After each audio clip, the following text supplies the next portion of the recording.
But here's a club, the Milwaukee Brewers, 8-4 on the road this year. Craig Counsell has taken them to the playoffs last couple of years, stumbled out of the gates, but they're playing some good ball right now. Offense starting to come alive. And this guy here going to lead off Garcia. He can hurt you with one swing of the bat. Here's my partner. Here's Corey Probus. All right, Danny, thank you. And Garcia hit leadoff in a game against the Twins in Milwaukee last week. Hit a leadoff home run. Second pitch he saw off Tyler Clippard. And something to watch here early is if Milwaukee will attack Maeda early. Why? Because Kenta Maeda, amongst all qualified starting pitchers, in terms of first pitch strike percentage, is throwing 69% first pitch strikes. Only John Lester with the Cubs is throwing more first pitch strikes than Maeda. So he is filling up that strike zone. So I think that's something to watch out for out of the gate if Garcia is aggressive and is looking to do some damage first pitch. Yeah, and he's not a guy that's, it's not like I can wait him out and see some pitches. He's going to get strike one, strike two. Doesn't walk too many guys, won't fall behind in the count too often. The question is, am I sitting first pitch fastball? Am I sitting first pitch off speed pitch? Because he can throw both pitches. Now, Maeda, last time he worked against Milwaukee was on the 12th of August. The deepest of any Twin starter yet. 6 2/3, 2 runs. He picked up his 50th career win, becoming the 8th Japanese-born pitcher to reach that number. So Garcia, then Yelich, and then Keston Hiura in the opening inning for Milwaukee. Twins at 15-8. The Brewers have won 3 straight. They are 10-10. Maeda set to go. Avila catching tonight, and the opening pitch is a strike off speed of slider. 0-1 count on Avisaíl Garcia. Still just 29 years old. Yeah, we have seen forever. Had the nickname from Adam Dunn years ago, Mini Miggy from Venezuela. Great athlete. Has a homer, 5 knocked in on the season. And now the 0-1. That's blowing away at 91. That's a 1-ball, 1-strike count. Maeda overall, 4 starts, ERA, an impressive 2.66. He's 3-0. He's striking out 8 batters per 9. He's only walked 4 batters in just about 24 innings this year. Yelich on deck. Twins have a shift on Garcia. 3 on the left side of second. And the 1-1 is popped up behind the plate. Avila should have a play. Flips the mask away on the grass to his left. And that ball nearly came out, but he hung on to it for the out. And Avila's smiling somewhat and kind of acknowledging his teammates who had a good look at that inside that first base dugout. 1 away. They were heckling his own teammate right there about, hey, you almost clanged that. I got to tell you, there's a fan out in center field. Remember the parking lot we talked about the fans there?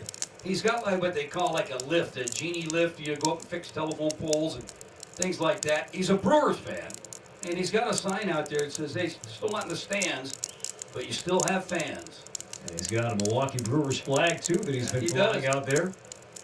So 1 down, and now the former MVP Yelich. Twins have seen this guy over the years at Yelich. They pitched him well last week. He was 3 for 10 with a strikeout, but he's warming up after a dreadful start. He was 1 for his first 27. But over his last 13 games has homered 4 times. Takes ball 1 outside. And the next pitch is just high at 92 and a 2-0 count. And Danny, we were mesmerized watching him take BP earlier tonight. And we saw some balls hit in areas that I had not seen before. Well, a left-handed hitter, so we're not used to seeing balls kind of get out. Gate number 34 on the fly. Bat and barrel went over the roof of that. It's a breaking ball down and inside. A 3-0 count to Yelich. Keston Hiura is on deck. He was touching the Cambria tarp out there in right center field and was waiting for him. I think he was trying to get the scoreboard in right center field up there. Came close. Bases empty, 1 out, no score. 3-0 count to Yelich, and here it comes, and that is outside. A 4-pitch walk. So Yelich is on, and that'll bring up the young second baseman, good hitter in Keston Hiura, who snapped an 0 for 14 on Sunday with a 3-run homer against the aforementioned John Lester. As Milwaukee took 3 out of 4 at Wrigley Field, the Brewers were off here yesterday and have this 3-game series starting tonight. All right, I told you about this lineup here. You've got Yelich who's starting to heat up a little bit. Pitch around him. Some other guys here that can be pitched too. So I want him to do damage. And this kid here, he's starting to heat up as well. Hira had a wonderful rookie season last year, former first-round pick. That's right-handed. A lob over to first, and Yelich is back in safely. Hira is striking out more. His strikeout rate has climbed. He has struck out 32 times, only 4 walks. So 32 strikeouts and now 80 at-bats. Smoke on deck, and now Maeda steps off.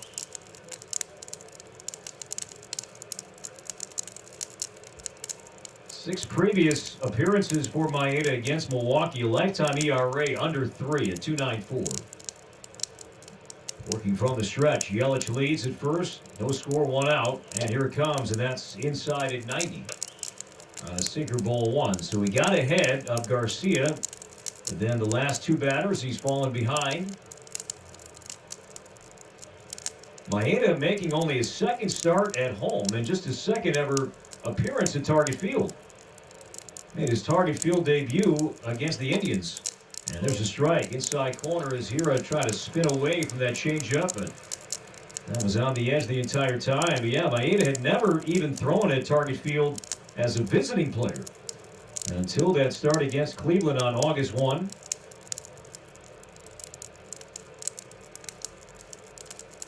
Maeda over his career, a ground ball pitcher. And the 1-1 pitch is inside, doubled up in the change and not offered at by Hira. And a 2-1 count. Slider change, 4-seam sink. Mix in the cutter and curve sparingly. But his slider usage has gone up, especially to left-handed batters. And throwing his changeup at a higher rate as well. And now the 2-1 swing and a miss. There's the changeup again, Danny. I think that's 3 straight changeups. And the location up are kind of in on him a little bit. He looks like he's crowding him. Not afraid to pitch him inside. Keep an eye on Yelich over there. You know, he had 30 stolen bases last year, so he can run. Just 1 stolen base this year, though. So 2-2 count. Yelich leads.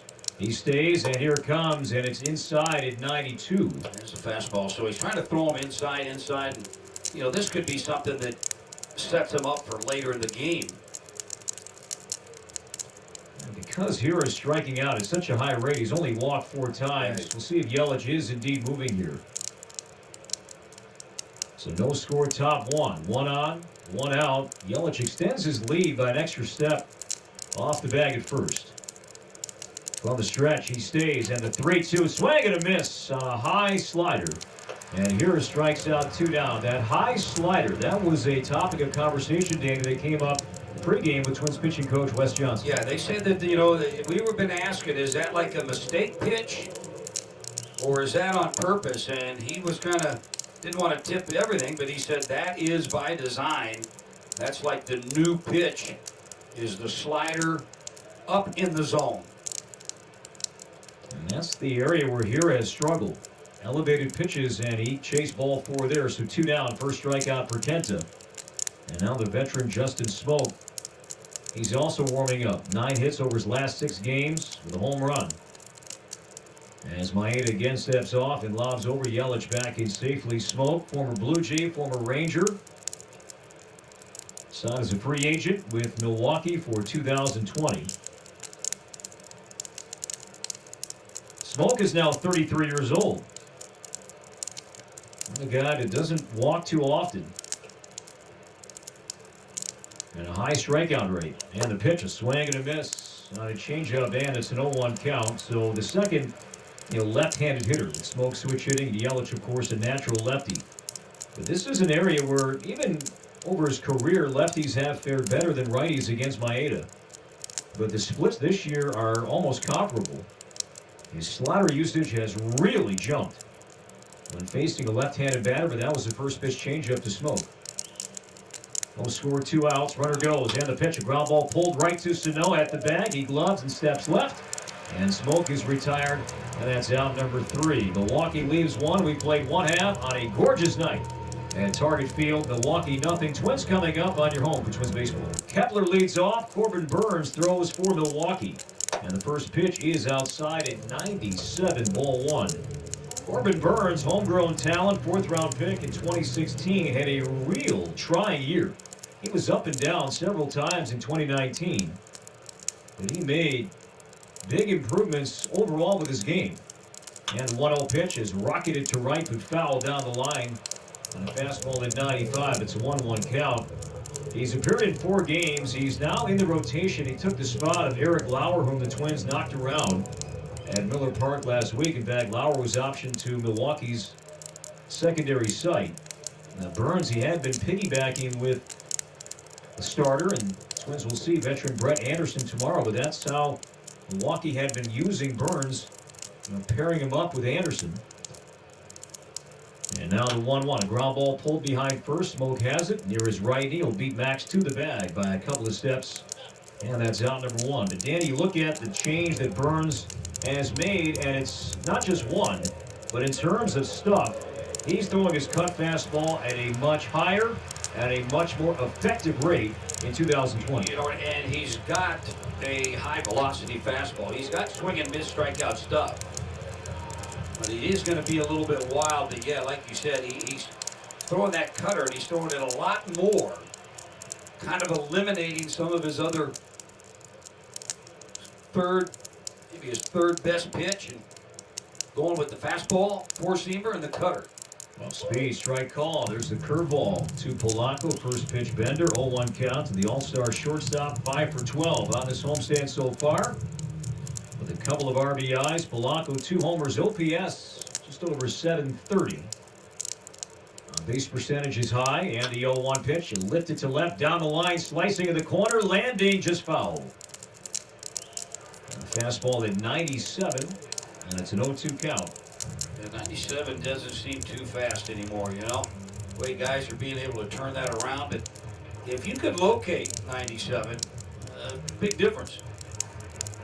And lefties a year ago, and he's seeing back-to-back lefties. He retired Kepler, but now Polanco, a switch hitter. Lefties pulverized him last year to a .398 average and OPS over 1,200. But this year, lefties are combined 5 for 29. And the 0-2 pitch is fouled back. Again, left side. Against left-handed batters, the adjustment that Burnes has made so far, he's throwing that cutter more and also throwing his changeup, which would make sense to left-handed batters. He's probably still trying to master that changeup because the numbers, he throws a fastball, cutter, curveball. We saw that first pitch here, slider, and now a changeup. You've got all these pitches, and he's trying to master a couple of them. No score, 1 out, bottom 1, and the 0-2 pitch, a ground ball to the whole right side. This is flagged by the second baseman Hira on the run, throws out Polanco. And there are 2 down. So Keston Hira, nice play to his left.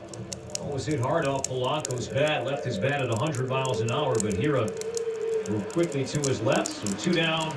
And now Nelson Cruz, who has enjoyed facing Kansas City so far, but not so much Milwaukee. Going back to last week, Nelson was only 1 for 9 in that series with the Brewers, and the recipe, and we saw pitcher after pitcher do this. It was slider, cutter, away. They kept that ball off the outside part of the plate nearly every at-bat. As Narvaez sets up in that spot, and the pitch is a strike, painted 98 knee-high outside corner, 0-1 call. Nelson, 8 home runs, 23 knocked in. He's hit safely in 5 straight games. His 23 RBIs lead the American League. And now the 0-1. That's outside and low. And a year ago, Burnes, he was hit hard in terms of home runs allowed in just 49 innings. He gave up 17 home runs. And so far this year, he's allowed only 1. No score, 2 down, bottom 1. And the 1-1 is in the dirt on a slider, kicks high and away, and a 2-1 count. Now, Burnes can be wild. I was speaking at the top of the inning about how Maeda is among the best in baseball this year, getting ahead. Complete opposite. I mean, Burnes, more times than not, he's 50-50 on his first pitch strike percentage. Just threw him a couple sliders, that one right there, way out in front of home plate. And Danny, 11 walks in 16 and 2/3 innings is a real high number. So are the strikeouts, though. So 2-1 count to Nelson. No score, 2 down. And the pitch way outside at 95, and now 3-1 with Rosario on deck. See, he sees a hitter like Nelson Cruz and show him a little bit of respect. And that he's trying to throw everything a little bit way too hard. The sliders bounced it. I'm not sure Narvaez is going to ask for that pitch anymore because it came up and bit him in the shoulder. So a 3-1 count to Cruz. 2 down, no score, first inning. And here's the pitch in the dirt, ball 4. So he painted that first fastball and then spiked everything else. So there's a 2-out walk, and the one-time Brewer, Nelson Cruz, is on. And that'll bring up Eddie Rosario. He was real hot against the Brewers last week. Eddie in that series had 4 hits. 3 of the 4 hits were home runs. And Cruz saying hello to a former teammate, and Justin Smoke.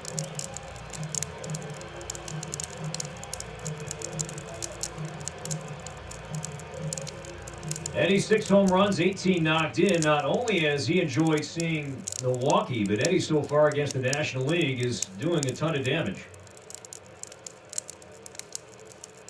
Burns from the stretch. And the first pitch, a swing, a fly ball into left, deep but playable for Yelich. Back to step and maybe one step on the track. He pulls it down, and that's out number 3. Twins don't score, get a walk, leave 1 after 1. No score from Target Field. This is Twins baseball. Ryan Braun, Omar Narvaez, and then Ben Gamble due up against Maeda. Kenta struck out 1, walked 1 in a scoreless first inning. Braun was hitless against the Twins last week. 0 for 8, struck out twice. Braun now 36 years old, the DH here for game 1. And Maeda's first pitch, he is right down the chute. A strike called at 91 miles an hour. It's an 0-1 count. Ryan Braun, 20 games lifetime at Target Field, is a .370 batter with 4 home runs and 10 doubles. And the 0-1 is strike 2 at the bottom part of the zone at 91 again. No balls and 2 strikes on Braun. Danny, his contract is up at season's end. Now there is a mutual option for 2021. It's a hefty price tag. No guarantees that that will be exercised or Braun will work something else out with ownership to come back. And the 0-2 pitch is punched up the middle, but right at Luis Ariz. Reaches down, makes the catch beneath his left knee, and Braun lines out softly, 1 down. No score in the second. Base is empty now for the catcher Narvaez. Don't forget, he started off a little bit slow here. Got just trying to get his bat going. This is his 9th game, but with the numbers you talked about here at Target, he still doesn't make my all-target team. Is that okay? That's fine. And I know you broadcast over there for a couple of years, you know him, but I can't have him making my all-target. I get it. Okay. I get it. Thank you. 1 down for Narvaez. Left-handed batting catcher. As he swings and fouls, hung on to by Avila. It's an 0-1 count. Narvaez, he's been fighting it 0 for his last 12. And part of a kind of a platoon that Milwaukee has going behind the plate. Manny Pena had a 2-homer game against the Twins last week. He's really playing well, but the council sticking with the plan to have Narvaez and Pena almost split time. And the 0-1, wrapping the ground right side, routine for Ariz. Picks between his shoes and throws out Narvaez. And there are 2 down. Yeah, you know, I don't get that because I know that they went out and got Narvaez and probably paying him a little bit more money, but looking at the team opinion there, the team is 8-2, and he keeps rolling it over like that, 0 for 13 now. And he just has 1 RBI. There's no slugging. He's not hitting with power. Another guy struggling, Ben Gamble, 0 for his last 17, 2 for his last 35. As Maeda misses outside, ball 1. And you have 2 guys that are over stacked on one another. And Eric Sogard, the veteran, batting 9th here tonight. His numbers are down. The guy on deck, he's been impressive. The young infielder, Luis Ariz. And the 1-0 pitch, a swing, a pop fly, shallow center field.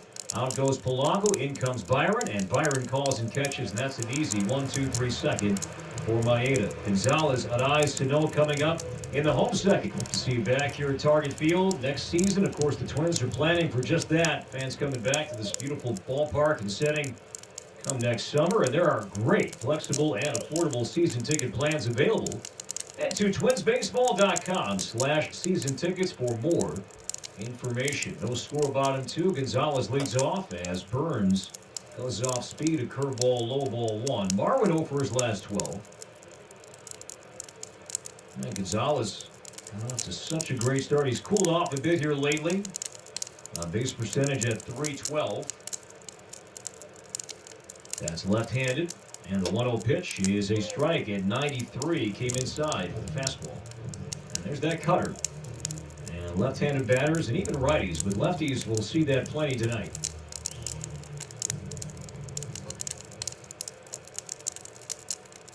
Burns is only making his second start, 5th appearance overall.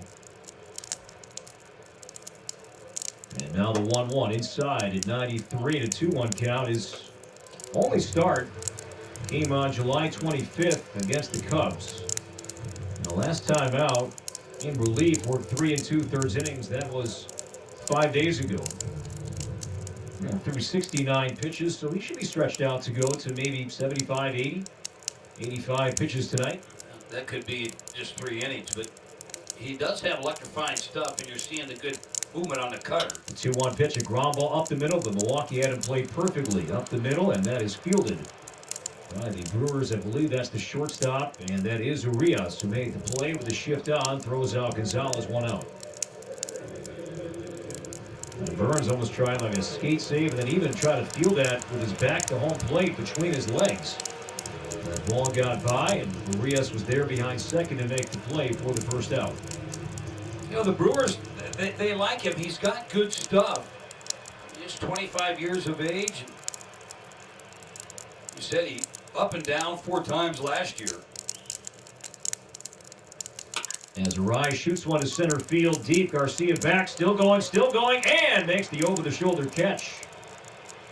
Running away to dead center field for the second out. So Arise was jumping on that first pitch, and Garcia was playing in, but had to drift back. That ball carried, hit, I think, harder than he thought, and made the play for the second out. I like Garcia in center field. I know when we were in Chicago that they felt he was better in right field, but they were kind of platooning out center.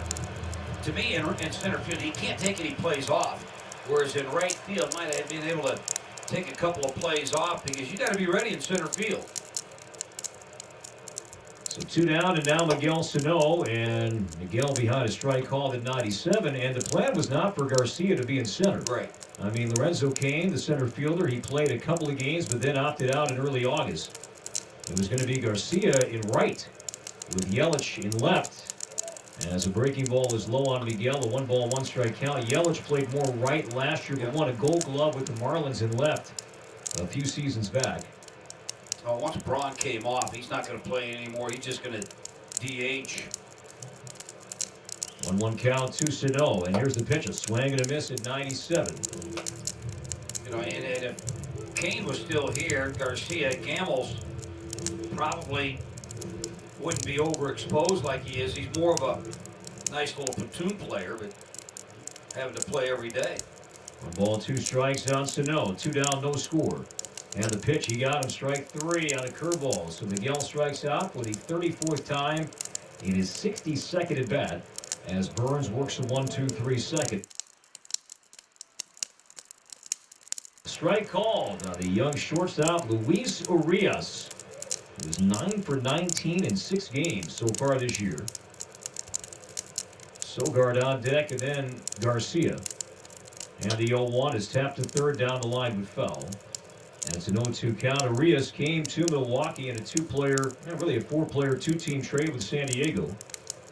Eric Lauer, starting pitcher, also came back to Milwaukee in that deal, and they thought Urias would push Orlando Arcia to be the starting shortstop. And Arcia, and really Urias, he was hurt in the winter, playing winter ball Broke the hamate bone in his hand, and the 0-2 pitch is swinging a foul back. And then as Camp was getting back into gear, he tested positive for the coronavirus, and that shut him down. And Craig Counsell today, what's been impressive about Urias so far is his strike ball recognition. He's only struck out one time, has only walked once. So far it is, 19 at-bats or 20 plate appearances to begin the year. No score in the third, and the 0-2 pitch is down low on a changeup, ball one. And that's the difference, Counsell said, between where Urias is at and where Arcia is still growing, is that Arcia, more of a free swinger, and that strikeout rate will catch your attention, but not so much yet with Urias. Yeah, that free swinging approach kind of runs in the family, doesn't it? It does. His brother, former Twin Oswaldo Arcia. A 1-2 count to Urias. No score in the third.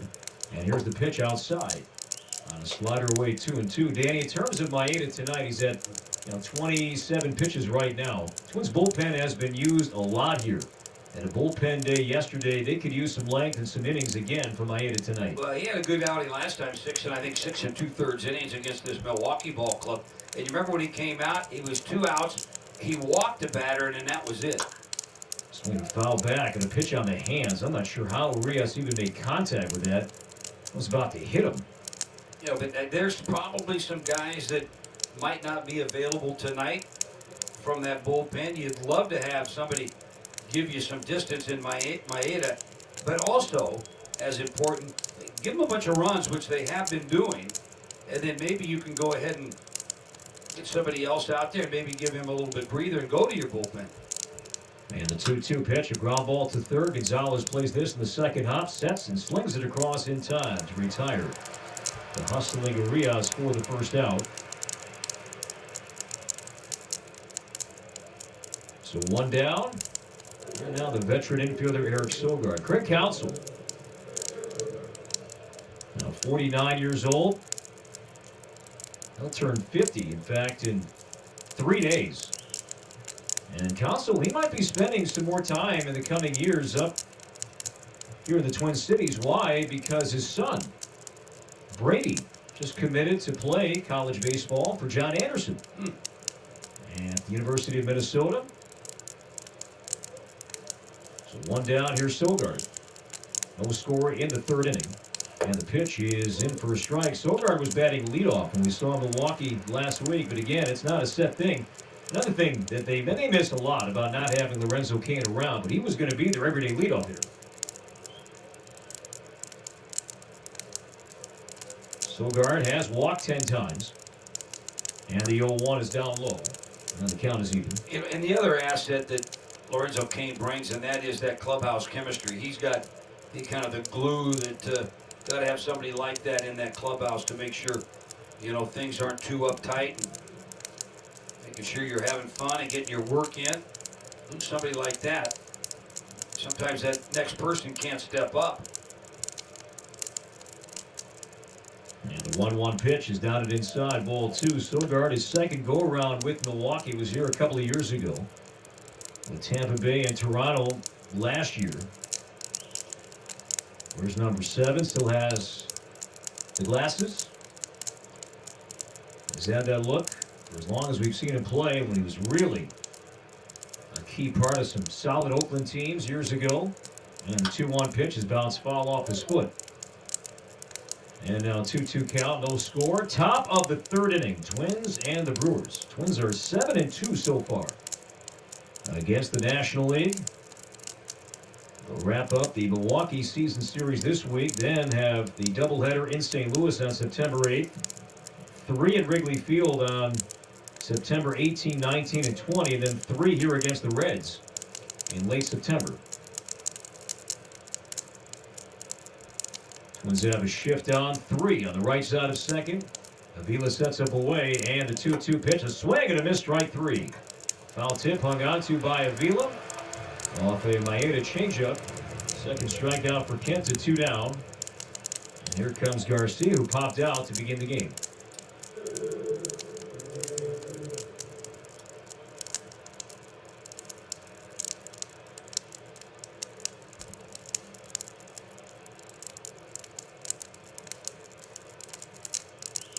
Garcia with Tampa Bay last year has 97 career home runs. As he swings and fouls, that got a piece of Avila behind the plate, but Alex seems to be all right.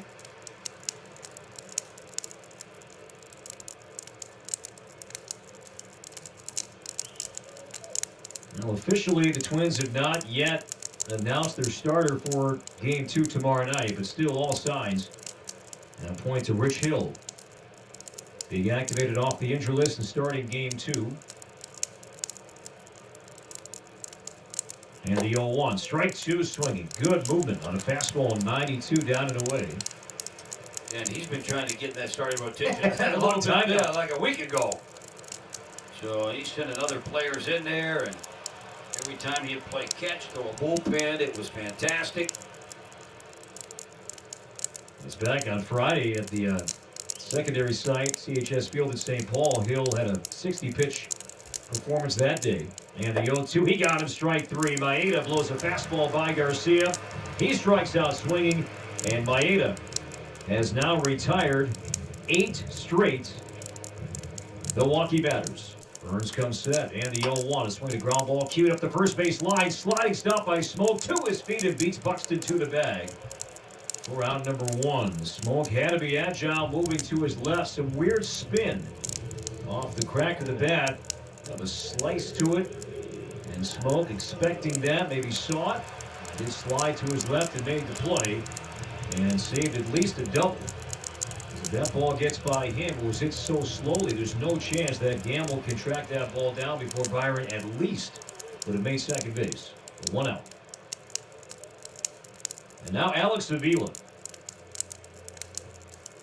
Interesting contrast in back-to-back hitters. Byron, who swings roughly 62% of the time, second highest swing percentage of any hitter going in the game right now. And now Avila, the exact opposite. He is at just 30% swing rate. That is the lowest of any qualified hitter right now going in baseball. As he took ball 1 inside, and that's why. Avila 8 walks, 9 strikeouts, but the 8 walks has led to a .457 on base percentage. Kepler on deck, no score, 1 out in the home third. And the 1-0 pitch, a swing and a fly ball to left, deep in the corner, over to his right goes Yelich at the track and makes the play near the wall for out number 2.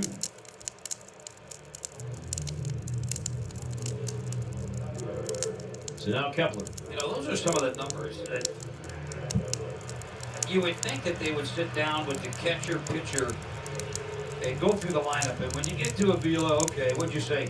Doesn't swing at the first pitch 30% of the time? I just swing, period. Any route, no matter what it is. He's swinging about 30% of the time during his at-bat. So I'm going to take my chances in getting strike 1, strike 2. As Max looks off speed, a strike. That's a curveball from Burns, 0-1. Yeah, Burns is starting to settle in here a little bit. He's starting to, you know, other than that Nelson Cruz at bat where it looked like he got a little scared. Max bounced out his first time up from the stretch, and now the 0-1. That's just inside at 96. Did not miss by much. And a 1-1 count. Twins saw Burns just briefly last year out of the bullpen.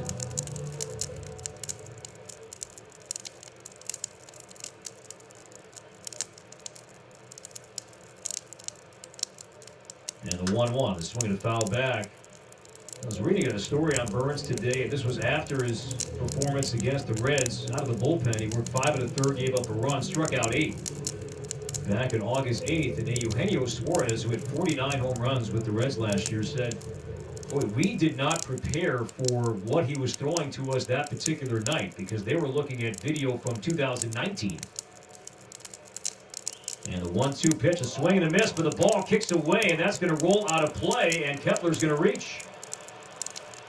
So a curveball spiked, and Narvaez had no chance to smother it. So it's a strikeout, but a wild pitch will give Max first base and keep this inning moving here. No score, 2 down, and that'll bring up Polanco. I mean, Kepler, he missed that ball by several feet, and Narvaez couldn't pick it up. Corey, that ball landed a good 3-4 feet out in front of home plate. Narvaez, he already tried to block a few when Cruz was batting. And he kind of bailed out of that one, but at the same time, Kepler swung at it. Polanco hit the ball hard his first time up, but grounded out the second. Here made a good play. Let's see if the Twins can capitalize. No score, 2 down in the home third. From the stretch and the pitch, a swing and a miss. On a changeup at 89 miles an hour. So an 89-mile-an-hour changeup to go with 98. Fastball mid to upper 90s. Yeah. Similar arm action, right? Yep, and that's what makes that thing so good right there. That's a great first pitch because, you know, in a situation like this, you're looking to ambush. You're looking for first pitch fastball. Check on the runner, and Kepler is back in safely. But getting back to that comment that Suarez was making with the Reds, he said, you know, the cutter that he was throwing that particular night, and it led to so many strikeouts. He said that was one that we really did not see too much of. That's because he wasn't throwing it as much last year. You know, you have to adjust to what he's throwing and what is out there now.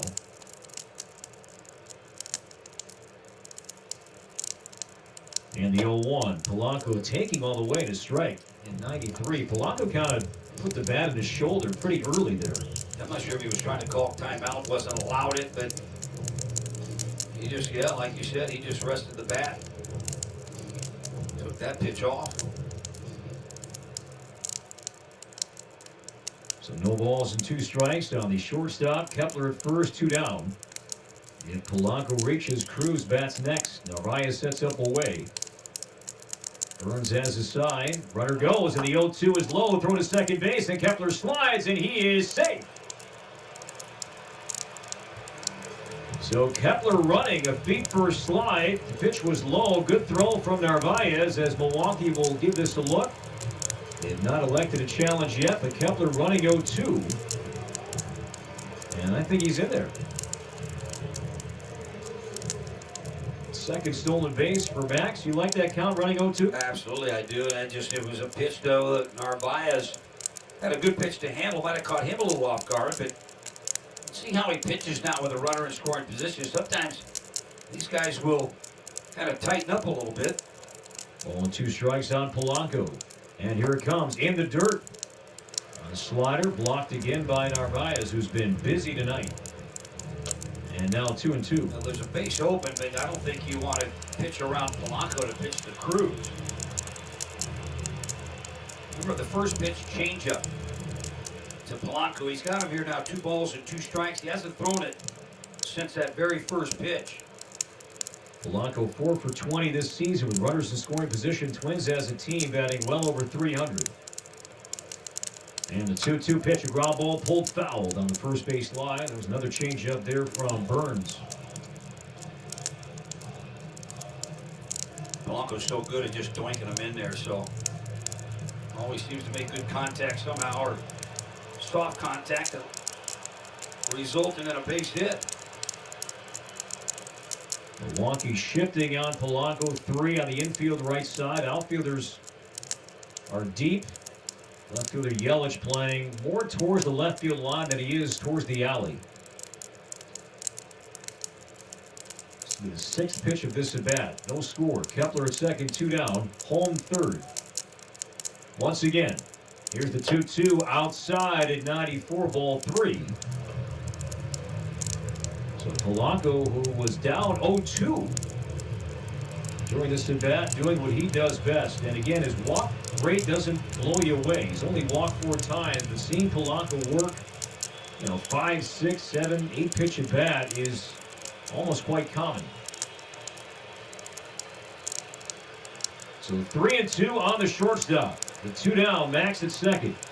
And the payoff pitch, a swing, a pop-up, slicing foul, third base side. Over is Sogart at the railing, no play. As it lands in the second row and takes a big hop back towards the concourse. We'll do it again. Now, the Twins will see a lefty in Anderson tomorrow, Danny. Wouldn't surprise me to see Rocco go back to Polanco Garver. 1-2 like we saw yesterday against Bubic. You hear what he said, though, today about Garver batting number 2? He goes, usually when he hits in that leadoff spot after the first inning, he's got to kind of rush in, take his catcher's gear off, and then kind of get back up there and get ready to hit. To be the 8th pitch of this at bat to Polanco. Max at second. 2 down, no score. And the 3-2 pitch. He got him. Strike 3 and a changeup. So Burns wins that round, striking out Polanco. So he has spanned 2 this inning and now 3 for the game. As the Twins leave 1 after 3, no score on your home for Twins baseball. Maeda back out to pitch and back in the mic. Here's the Cupertino kid, Danny Glad. Well, thank you, Corey. Good evening, everybody. It is going to be Yelich. Yelich walked his first time up. Maeda, that's the only base runner for Milwaukee so far. And the first pitch skips under the glove of Garver. He's going to check his equipment. And he'll be okay. Ball 1. Yelich starting to heat up. Last 13 games, he's hit 4 homers, driven in 9 runs. Still batting average under 200.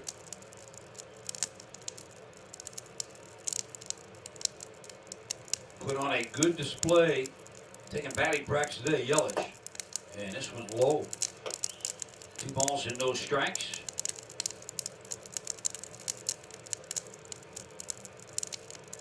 But Yelich, he went straightaway center field in the, is at the Delta Sky 360 suite above the juniper bushes. There's Maeda's 2-0. And a big home run cut there and came up empty. Went with a slider at 81 elevated.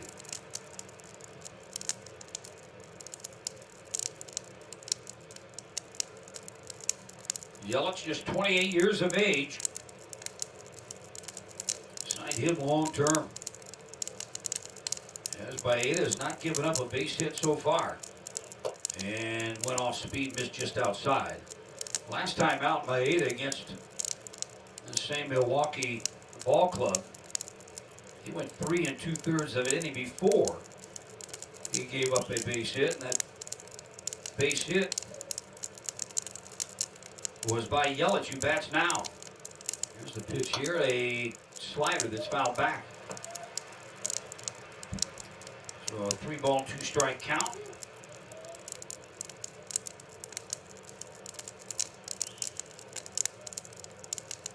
Yelich, quite the year last year. All-around player, 44 homers, drove in 97. Hit for average, 329, and stole 30 bases. Here's the payoff pitch, and foul back. And as great as those numbers were, remember he fractured his kneecap on a foul ball in early September and was lost for the season. So he was not able to play in the wild card game.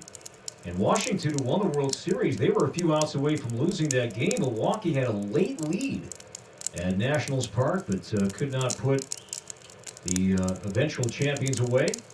Just, he missed a whole month of September. Wasn't able to come back. We just think what he could have done if played another month. And lifted foul.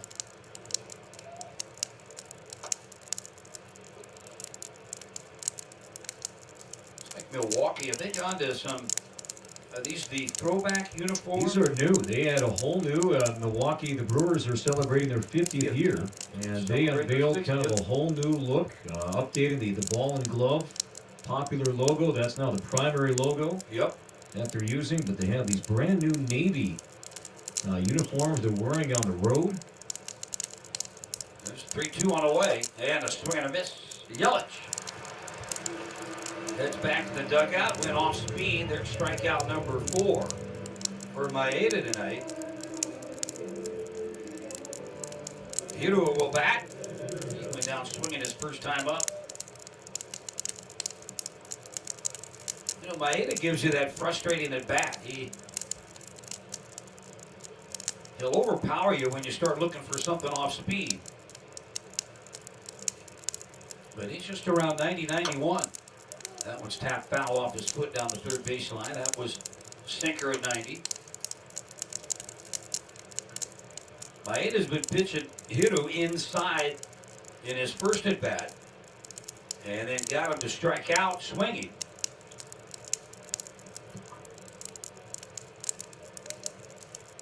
Hit a right-handed bat. Hit 19 homers last year. And Maeda delivers. Swung on and missed.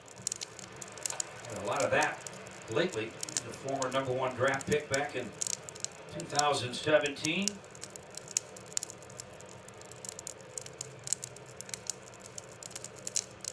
So Maeda had no balls and 2 strikes. Scoreless game here in the top of the 4th inning. And here it is. And a swing and a miss. And just walking back, frustrated. Back-to-back strikeouts. 5 now on the night. And here's Justin Smoke.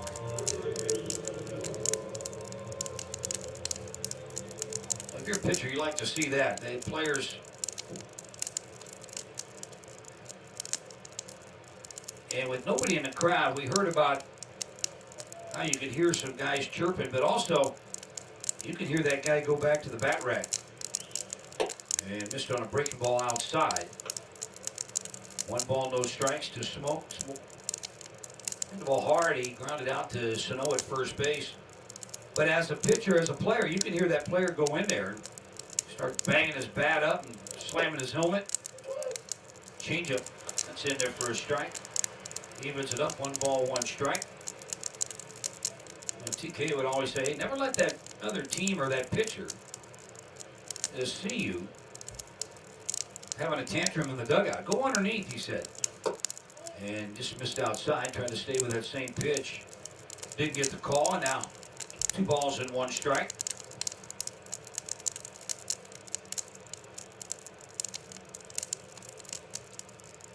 Smoke bats, 2 down. Base is empty. And Maeda delivers, and it's fouled off. And we've had the privilege up until this year to be able to go down on the field during batting practice, and as you walk your way, through the dugout and to the clubhouse, and not just here at Target Field, but throughout any ballpark, you'll always see a door, just behind the dugout that's been beaten up. You can just see marks on it from bats over the years and equipment. There's the 2-2 on the way.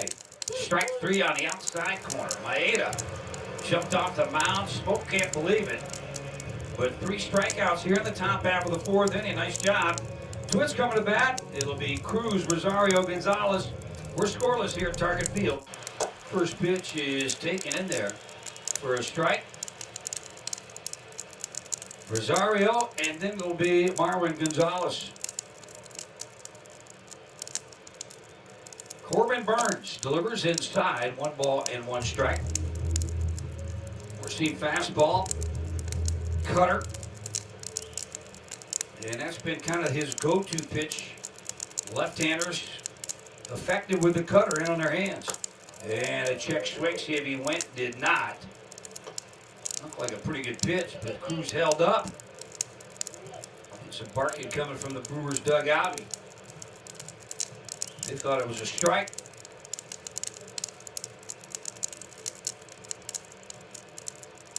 Counted 2 balls and a strike, nobody out. They play him to pull on the infield, deep in the outfield. And here it is.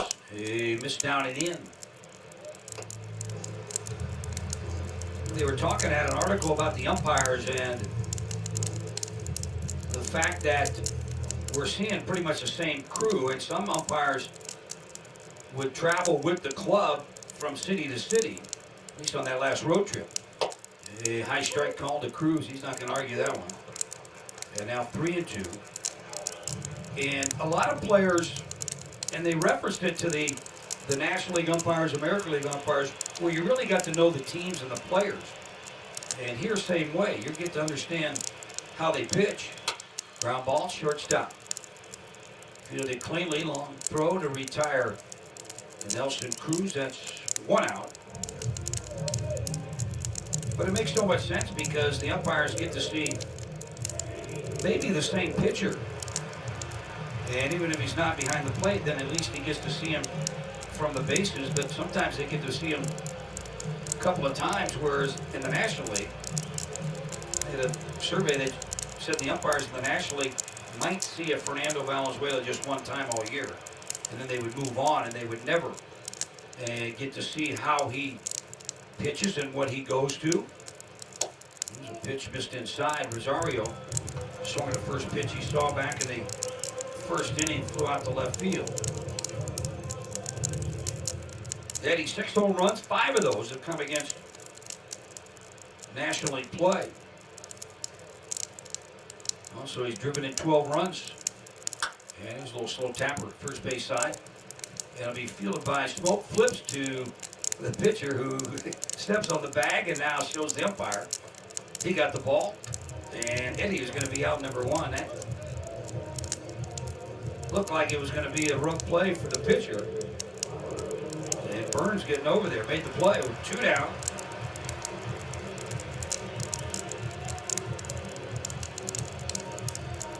For a minute there, I thought that was Lance Lynn going to maybe try to bend over and Oh boy, pick that ball up. And that was never pretty. No, it still isn't pretty, but Burns did the right thing in that he just went to the bag. A little communication right there, and here is Marwin Gonzalez.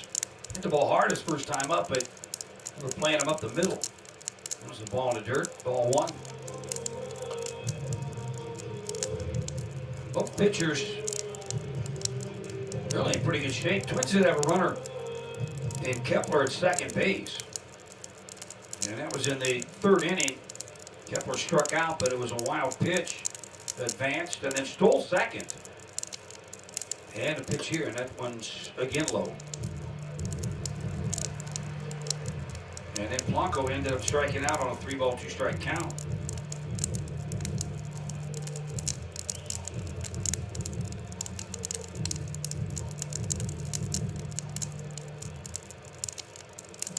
Marwood fighting it a little bit over his last 13.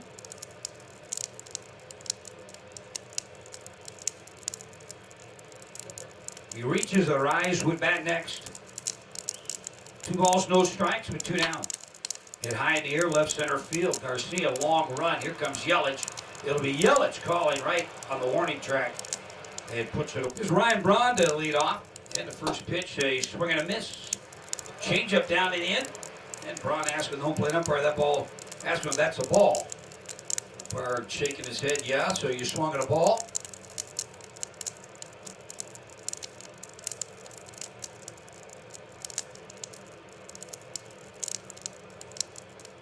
And Maeda right back. Slider swung on a miss. And that was out of the zone as well. Braun will step back, adjust the batting gloves a couple of times.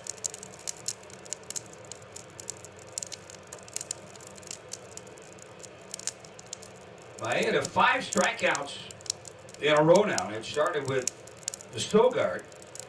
And it with Justin Smoke. And a swung on a foul tip, hung on to. So nice job, Maeda there. He is 6 in a row. 7 on the night. Maeda's new season high. He had 6. He did that a couple of times. First time out against Chicago and also against Cleveland. So that's 6 punch outs in a row for Maeda. And here's Narvaez. And off speed in there for a strike.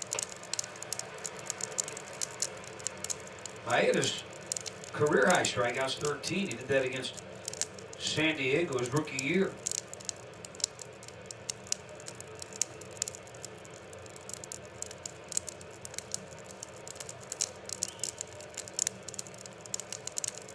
Righty rocks and delivers high. 1 ball, 1 strike. Narvaez grounded out his only at bat. Narvaez, 132 games last year with Seattle, 22 homers, drove in 55. Thought they were getting that. He hasn't produced that yet. Late strike called by the home plate umpire. Narvaez kind of thinking the ball was inside. Umpire said no, came back over the inside corner.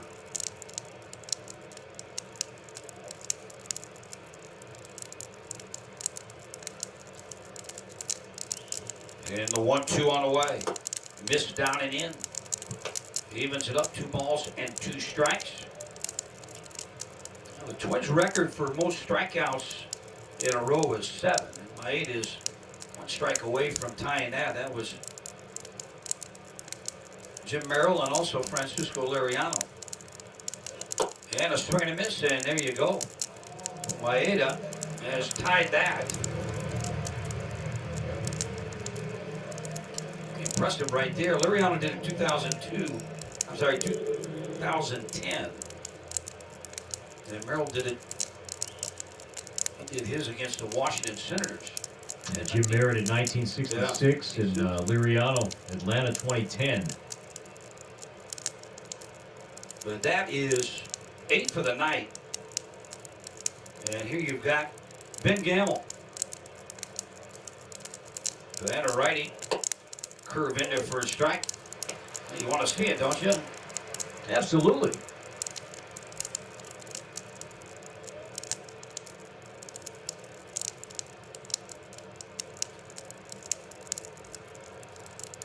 Righty rocks, fires. Ah, There's a foul ball. From up here, you look fair, huh? it looked like a ground ball to Sano. They got him no balls and 2 strikes. And again, Gamble asked the home plate umpire if that was a good pitch. So, to me, the Brewers are unsure of the strike zone or what they should be swinging at. And the 0-2 on the way. Swung on it, foul tipped, and Garp hangs on to it. And there's a new record for Kenta Maeda. 3 up and 3 down, bottom of the 5th. We're still scoreless. And you're listening to Twins Baseball. And here's the pitch. Hit into right center field and hit well. This ball's not going to be caught. Going to roll the wall, rise into second base with a stand-up double. Here we go. So Arise hit the ball well his first time up straight away center field. It was caught right at the warning track. And this one here, well placed right in between the right fielder and center fielder. And the batting average on base percentage has been climbing now for more than a week, including that last 9 games, 11 hits. Batting average getting up there in the 270s, near 280 on base percentage, over 335. Good signs for a rise. Let's see if we can get him in. Here's the Miguel Sano. Down swinging his first time up. 3 on the left side of the diamond, nobody on the right side. And a first pitch on the inside corner for a strike. Didn't like that call.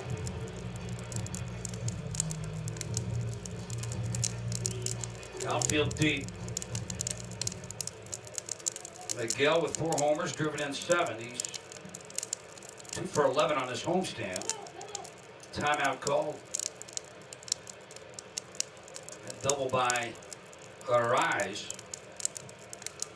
which is his second extra base hit in 17 hits. Checks the runner. Here's the pitch. Missed down and away, and that double, of course, another Chick-fil-A double. Head to your local Twin Cities St. Cloud Chick-fil-A tomorrow after 10:30 for a free Chick-fil-A original sandwich. Contact your neighborhood Chick-fil-A for all the details.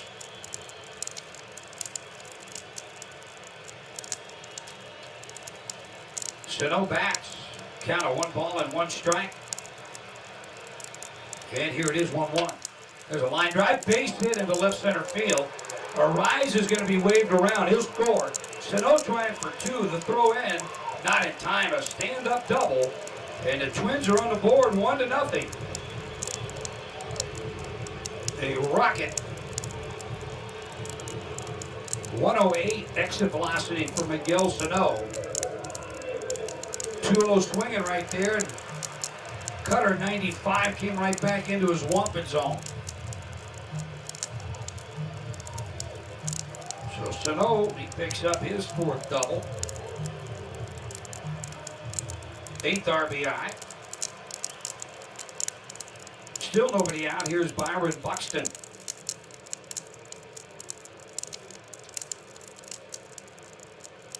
Sogard in at 3rd, going to take the bunt away, but not sure if he reads the scouting report. This one's lifted foul.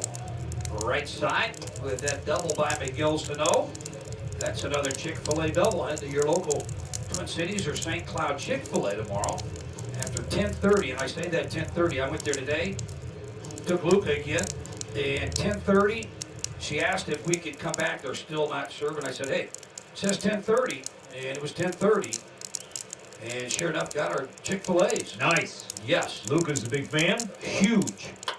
And look out, this one's pulled down the left field line, way out in front of that one. So again, you just go through the drive-through tomorrow at 10:30 or later. and they give you a free Chick-fil-A. That easy. Great deal. Great deal. That Great easy. sandwich. Oh, This offense, come on. Match made in heaven right there, dude. are we doing anything for triples? Because I'd be disappointed if we were. Yeah, Quick Trip is awarding a gift card. Yeah, Still waiting on they're still waiting on that. triple number 1. There's the 0-2 to Buxton, and that one's lifted in the air. It's in the infield. And here comes the second baseman calling everybody off. Everybody kind of converging at the same time. The second baseman, Yudu, they called everybody off, so 1 out. Here's the number 9 hitter, Alex Avila.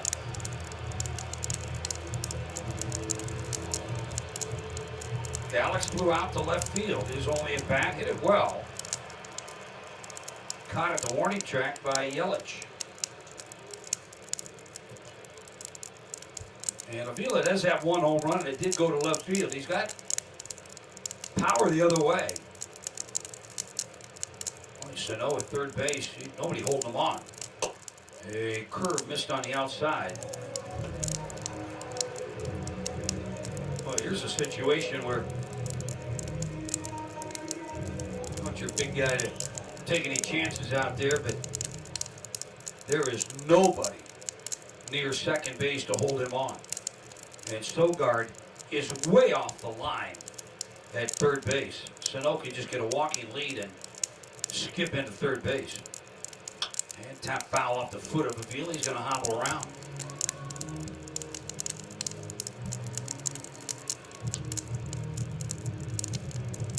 Here comes our Tuesday Twins trivia. We were talking about this yesterday. I think I already know the answer to this. Today's question is, what Twins pitcher struck out the most Brewers in their career? Tweet your answer at Twins with a hashtag Twins Trivia for your chance to win a 2020 Northland Ford home opener quarter zip pullover. You got it? Who he is? I have an idea. Yes. Yes. But we can't give the answer tonight. We gave it later. Later tonight. And this one's going to skip away, go to the backstop. There will allow Sano to get to third base. So Burns has unleashed a few of them. And that one's huge right there. Now they're going to be forced to play the infield in.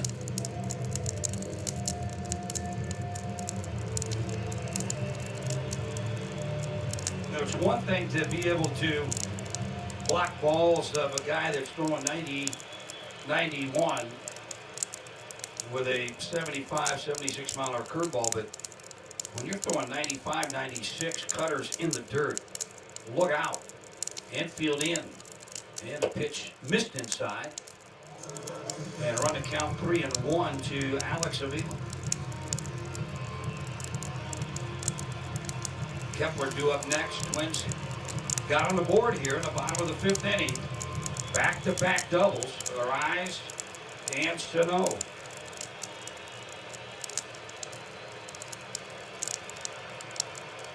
He gets something to drive here.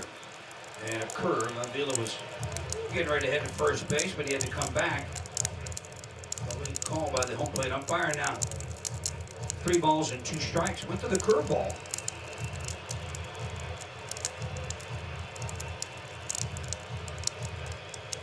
Infield in, I would think it's going to have to be one of those balls that see it through the infield.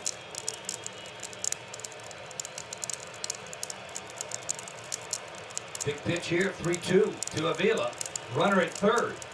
And Swarna missed. That elevated cutter, 92. Picks up his 5th strikeout, 4th strikeout. So now it'll be up to Max Kepler. Kepler reached on the strikeout his last time up.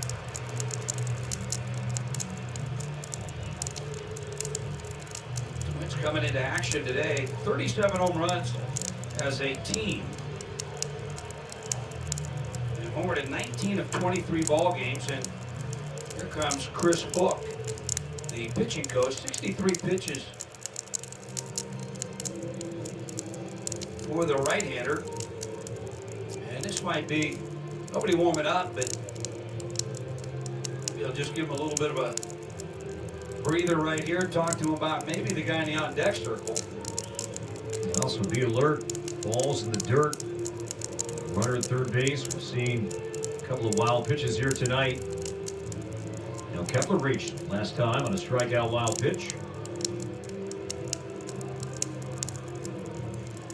That's a long conversation, and usually when that umpire comes out and breaks it up, but let Chris Hook, second-year pitching coach for Milwaukee, continue to talk, just kind of calming him down.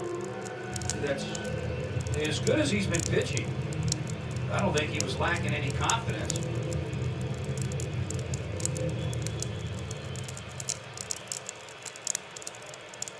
So Sano at third base, big lead. And here's the pitch. Missed down and away. You got three on the right side of the diamond and Sogard at third base. And here's where, if you get somebody that's like Rosario, that's pretty aggressive in running the bases, you could potentially steal home. And a pitch down and in and missed. 2 balls and no strikes there. Sogard starting to break toward third and thinking that Narvaez would come up throwing to third base. And that was a ball down and inside too. And Narvaez there, he had to skillfully kind of alter his body to keep that ball in front of him.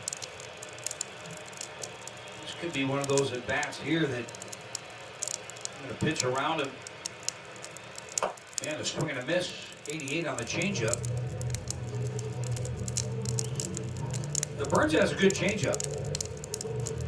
Everything that he throws, it'll play. He's got a good cutter. And still, if he needs 96, 97, it's there.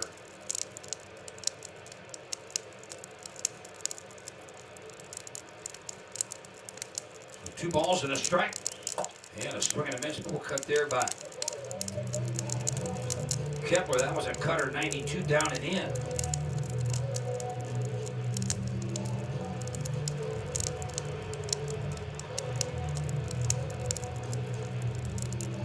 Twins leading 1-0, back-to-back doubles. Arise and Sano. Max bats, 2 balls and 2 strikes. Sano at third. And a pitch, it's high. Again, we're seeing more and more of catchers kind of standing up, wanting that high strike. Talking with Wes Johnson today, he had his interview today, and a very, very articulate guy talking about pitching and where the game has come and evolved to. And he thinks the high strike's there. And a pitch down and away as Narvaez thought that was a strike, but it's a ball 4 to Kepler. It's the second walk issued by Burns, and now you have to face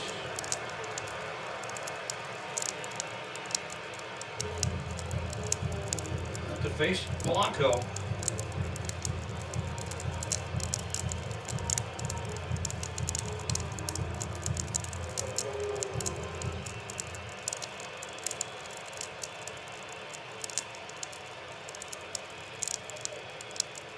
So Polanco tonight, a ground out and a strikeout. Worked the count again, 3-2, and he throws over to first. Kepler did steal last time. He reached on a strikeout wild pitch. And then with Polanco batting, he stole second base. Left-hander Claudio warming up for Milwaukee right now. And here's the pitch on the way. It's high. Throw down to third, not in time.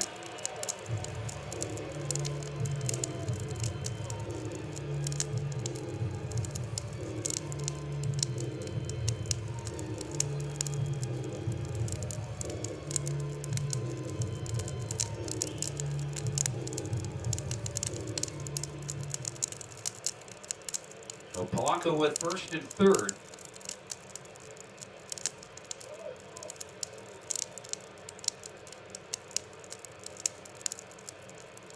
The 1 on the way, and it's hopping away. Now 2 balls and no strikes.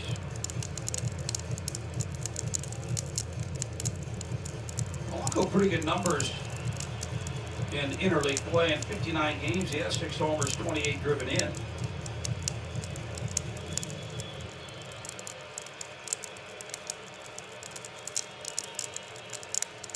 26 hits so far this year, only 3 for extra base hits. Another throw over, and Kepler dives back.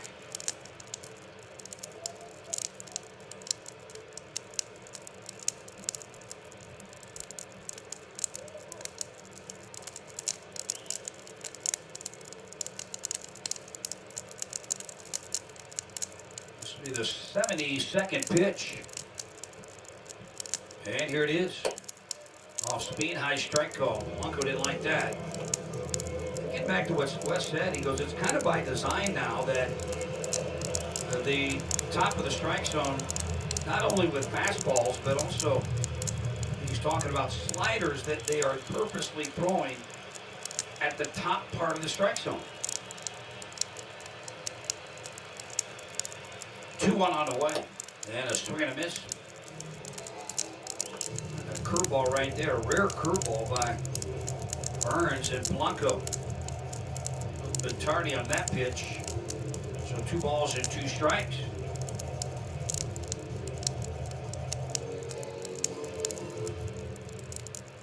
So some data is telling you that the high strike now in a breaking ball can get these guys to swing and miss, which we've seen.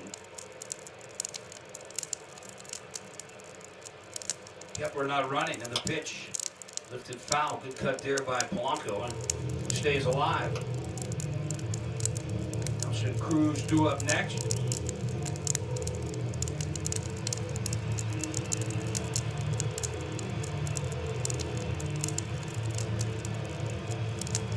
Said this is the Milwaukee club that won 89 games last year. Wild card team. The Council the playoffs 2 years in a row. Expected to go this year. Kepler runs and the pitch is taken. No throw down to second. So Max with a stolen base.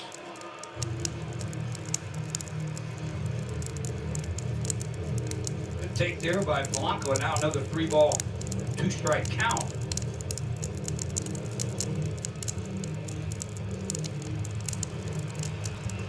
Got a base open, but boy, you got a dangerous hitter, Nelson Cruz. Up next.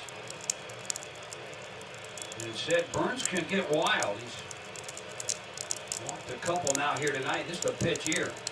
And a 3-2 on the way. Tapper out front of home plate, gonna go foul.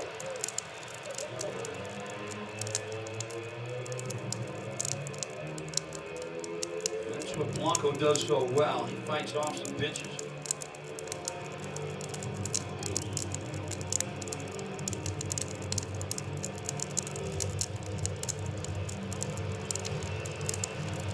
Milwaukee just coming in from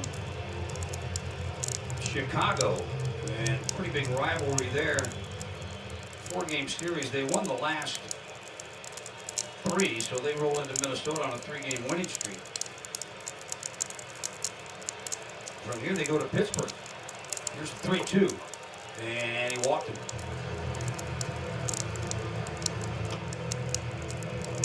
So a couple of walks here that's loaded him up. And Council stirring in the dugout. And Narvaez going out to chat here with Burns.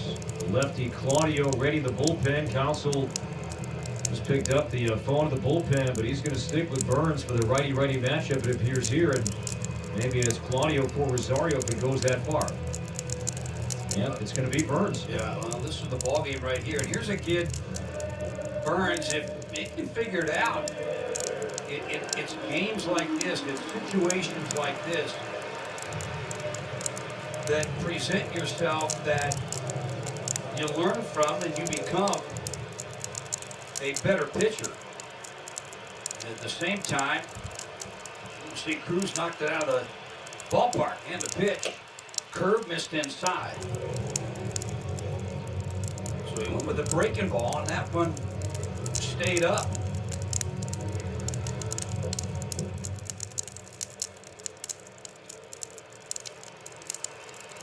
You walk Kepler, walk Polanco. Bases loaded. Sano at third. And a swing and a miss. And it chased. One out of the zone right there, but Nelson, he's being paid to drive in the money. So 1 ball, 1 strike.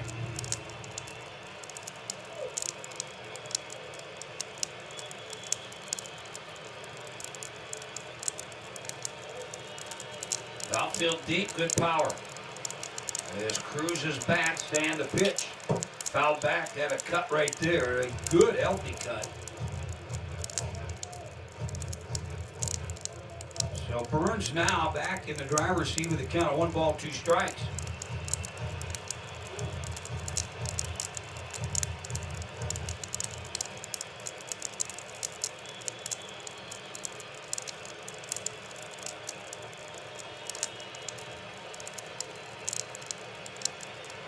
Righty Burns with a count of 1-2 to Cruz. Bases loaded. And a pitch missed inside. Went to the breaking ball.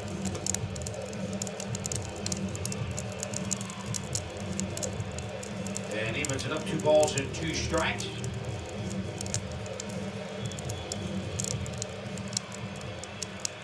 Burns' last 3 appearances have all come in relief. This is the pitch right here. 2 balls and 2 strikes. Set up inside, and the pitch is inside. It's fouled off. Came in on his hands, and Cruz. Well, we've seen him be able to kind of get around on that one. That one, 96. Little two-seamer with some run in on it. By far the longest inning Burns has had tonight. This will be his 34th pitch of this half inning alone. And he's only given up 1, but bases are loaded. 2 balls, 2 strikes, and a pitch. Got him, swung on and missed. And Burns, so 1 more, he ties the American League record. Tom Seaver going to be tough to get. And there was a pitch just missed. Got the plate, must have been low. I was reading a story about that in between innings, and Alexander sent his hat to Cooperstown. So Maeda's cap. Sorry, Clyde Deppner, if he picks up 1 more here, that might not be in the Twins' possession for very long. I hear that. There's the 1-1. Ground ball is going to be fielded by Polanco at short. And retires the shortstop, Arias. So nice run there. Still has the Twins record. Yeah, very cool. So 8 strikeouts and also 9 strikeouts for the night. And he's got a no-hitter going. And he's got a no-hitter going. He should have got the strikeout then. Pitch count is at 67, which is in good shape. And with the Brewers right now trying to struggle, get some offense going. And here's a guy, Sogard, number 9 hitter. He'll take some pitches, make you work at it a little bit. But some guys, you get frustrated, you want to hurry up and a swing and a miss there, chase down and away. You're thinking with 9 strikeouts for the night, 8 in a row. What are we doing wrong, guys? Down 1-0. Sogard, and now they're bringing Marwin Gonzalez back. He was at shortstop. Sogard could have bunted easily, and now he does, and he bunts it just foul. Good idea there, because Marwin was at the shortstop position, and there was nobody at third base, and Sogard, he's not going to provide you much pop, but he has speed, and he should be able to bunt better than that. Something I remember Paul Mahler telling us his last year managing the Twins is he recognized the strikeout rate climbing year after year. So what's the harm in bunting with 2 strikes anyway? If the strikeout rate is still that high, and it's there, and Sogard, a veteran player, he thought maybe he would see more of that with certain hitters in tight games like this. I watched him do that, and Paul thought that was going to be a trend because, hey, you're going to strike out anyway, so why not do it trying to bunt? Because all you have to do is put the ball down the third base line. There's nobody there. And the 0-2, and that one's tapped foul. But you always see players when they do try to bunt, it's a last minute, like I'm trying to trick you. Like I don't want you to know I'm going to bunt, and at the last minute, I turn around and jab at it, rather than like a sacrifice bunt, square around early, and all you got to do is just make good contact and get it down the third baseline. But more times than not, they're trying to drag bunt it. They're trying to last minute jab at it. And here's the 0-2. And a ground ball, weakly hit, going to be fielded by the second baseman, Arise. And he'll retire Sogard on a weak ground ball out. That's one thing about Maeda. He produces a lot of soft contact. Top of the order, here's Avisail Garcia.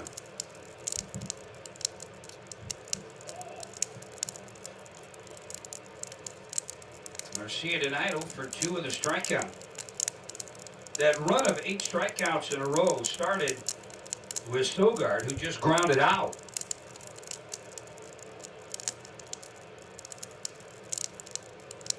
Garcia, one home run, he got that against the Twins. And this was fouled straight back. And his first time leading off for Milwaukee against Minnesota. I believe it was the second pitch of the bottom of the first, and he connected for his first homer in a Brewer uniform.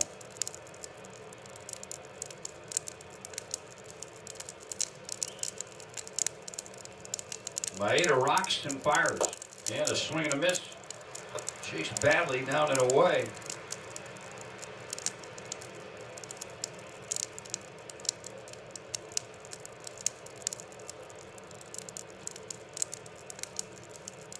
Tampa last year hit 20, drove in 72. Maeda's 0-2 check swing on a slider. He didn't go around. 1-0 Minnesota on just 2 hits. Back-to-back doubles. Leading off the bottom of the 5th inning.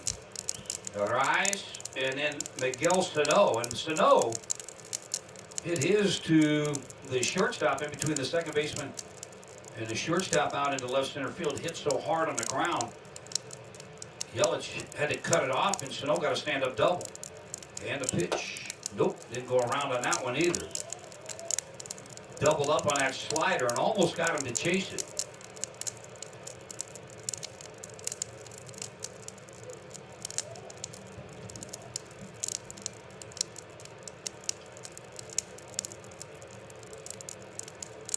Gorgeous night here at Target Field. And here's a 2-2 and foul back. It's 3 sliders in a row for Maeda. What was it last night? Whistler started. The pitcher is going to be left-hander Alex Claudio. Corbin Burns 5 solid innings, 2 hits. Gave up 1 run, had walked 3, and had 5 strikeouts. The back-to-back doubles leading off the bottom of the 5th inning. The difference maker so far. Here's Rosario. Eddie tonight, 0 for 2. Claudio, no wins, no losses. Been in this 7th game. As this one's popped up well foul right side. Claudio does have 1 save, 6 1/3 innings, 5 hits, no homers. He hit a batter, walked 2, 4 strikeouts.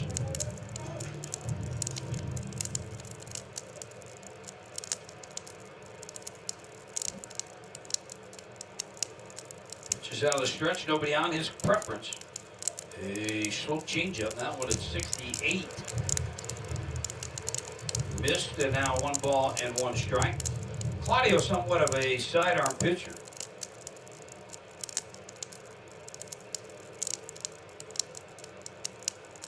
And right back, off speed. That one's hit into shallow center. Here comes Garcia. He'll call and catch. Rosario flies out.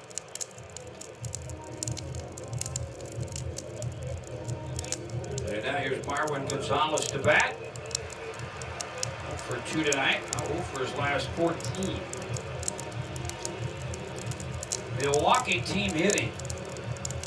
They're near the bottom.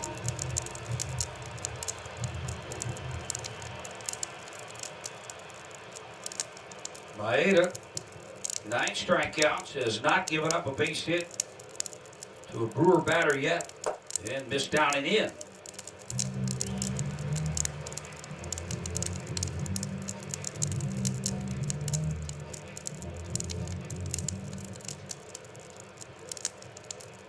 The Brewers kind of revamped their team in the offseason. And there's a strike. It's a startling number because you think back to the wild card game, Danny, 25-man roster, and 13 of those 25 guys are not on the roster with the team in 2020. And I was looking at some of the new guys they got, and they went out and signed. Gonzalez hits that ball well into left center field. Garcia tracking, and he'll run that one down. Stayed up just a little bit too long. And Garcia, once he gets going, he runs as good as anybody. But I was looking at the guys they signed, free agent signings. There was 9 guys that they went out. So it sounds like they spent a lot of money on these free agents. But I think a lot of these guys were, I don't want to say low-level free agents, but they were free agents that were not going to cost the Brewers a lot of money. So 2 down, bases empty, and Arias takes it outside, ball.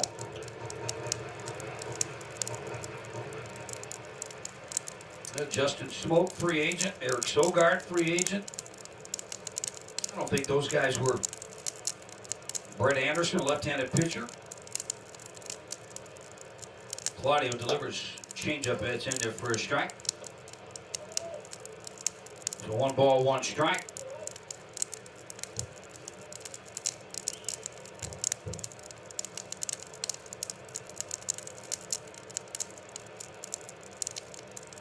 Count of 1 ball, 1 strike, 2 down, 1-0 Minnesota, and missed inside.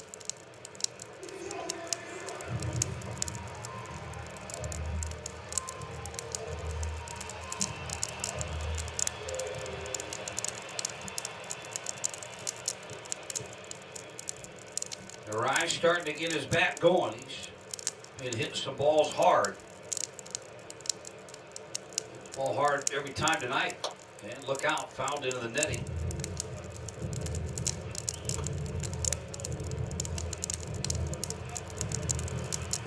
So that double in the 5th, that was just his extra base hit this year. He has 18 hits.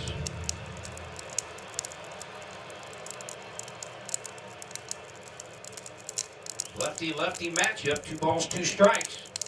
And a pitch.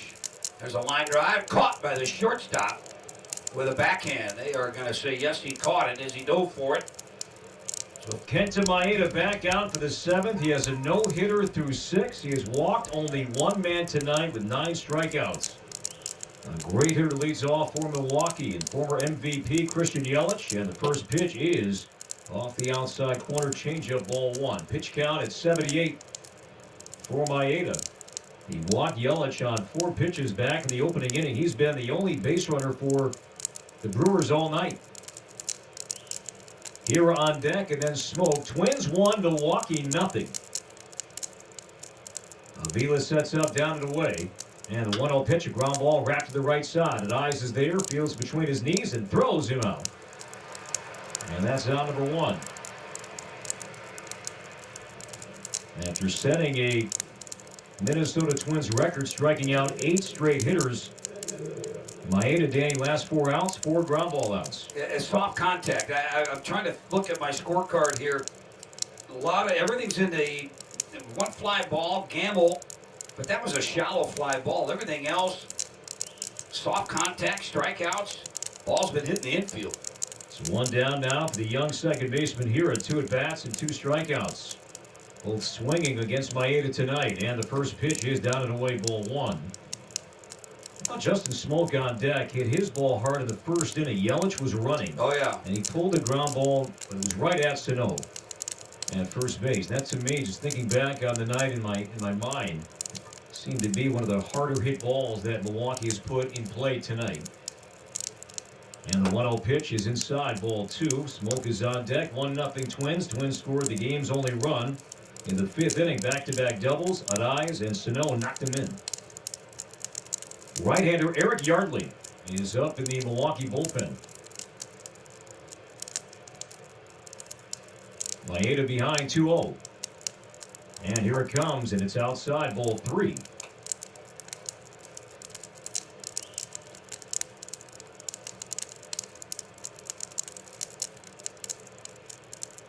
Yardley now joined by another righty, a guy throwing well, David Phelps. And the 3-0 pitch is taken for a strike at 91 outside corner.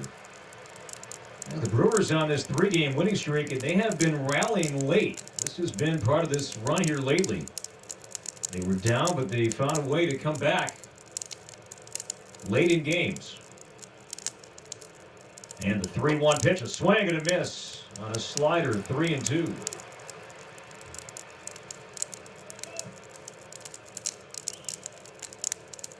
No overshift out here. Twins have 2 on the left, 2 on the right.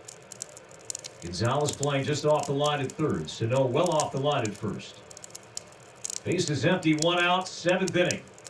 And the 3-2 pitch is popped up, foul right side near the dugout. Sano over to his left. He's got to play.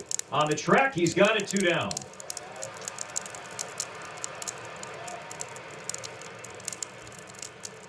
And now the veteran Justin Smoke, before he bats, let's step out. 10 seconds for station identification from target field. This is Twins baseball.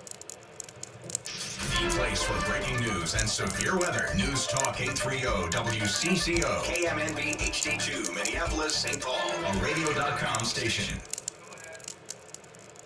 2 down, Justin Smoke, 0 for 2 tonight. Twins shift, 3 on the right side. Veteran to veteran, and the first pitch is off the outside corner, 91 ball 1. That was pitch number 86 thrown by Maeda tonight.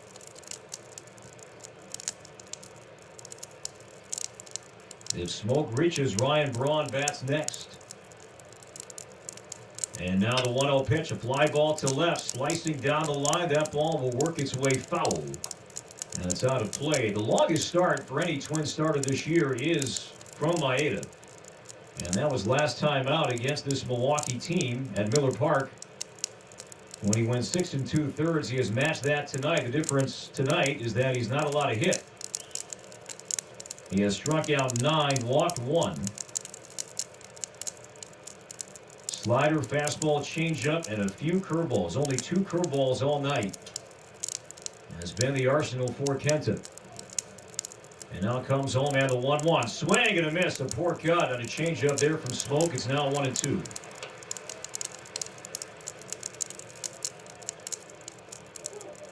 Twins will have Sano, Buxton, and Avila coming up in the bottom half of the inning.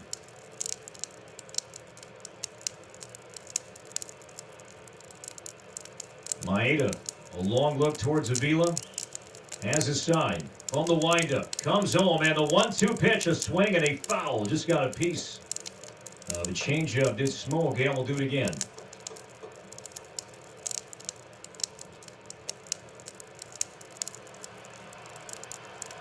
It's a great night to pitch. Temperatures now at 73 degrees. Not much of a breeze tonight. Low humidity. Twins 1, Milwaukee nothing. 2 down, 7th inning. Again, the 1-2 pitch low. And a changeup now 2-2.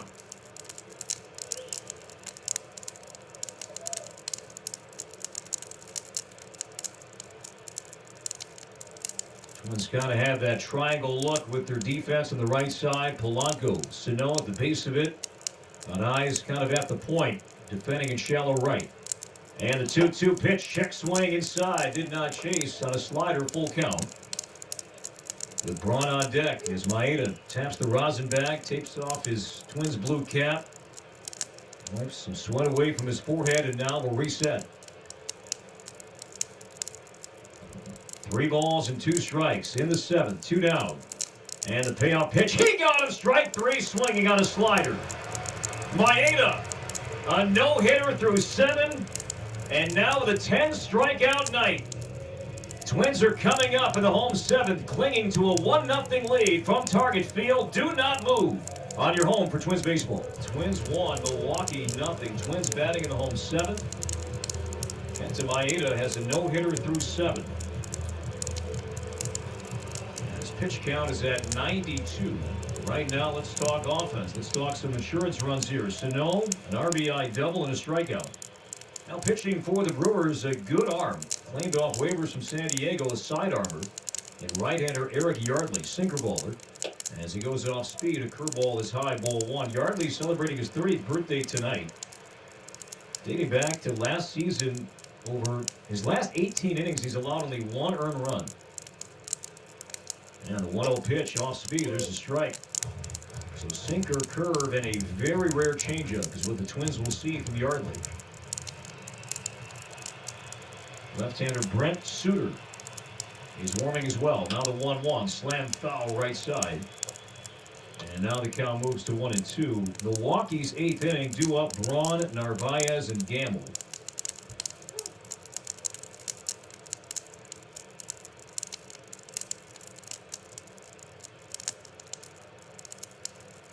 Righty to righty. Buxton on deck. A 1-2 count to Miguel. And the pitch. A line drive to left near the line. That ball sinking and down for a hit. Yelich cuts it off on the warning track. Miguel trying for 2. The throw will be late. Good start. Lead off double. Miguel Sano.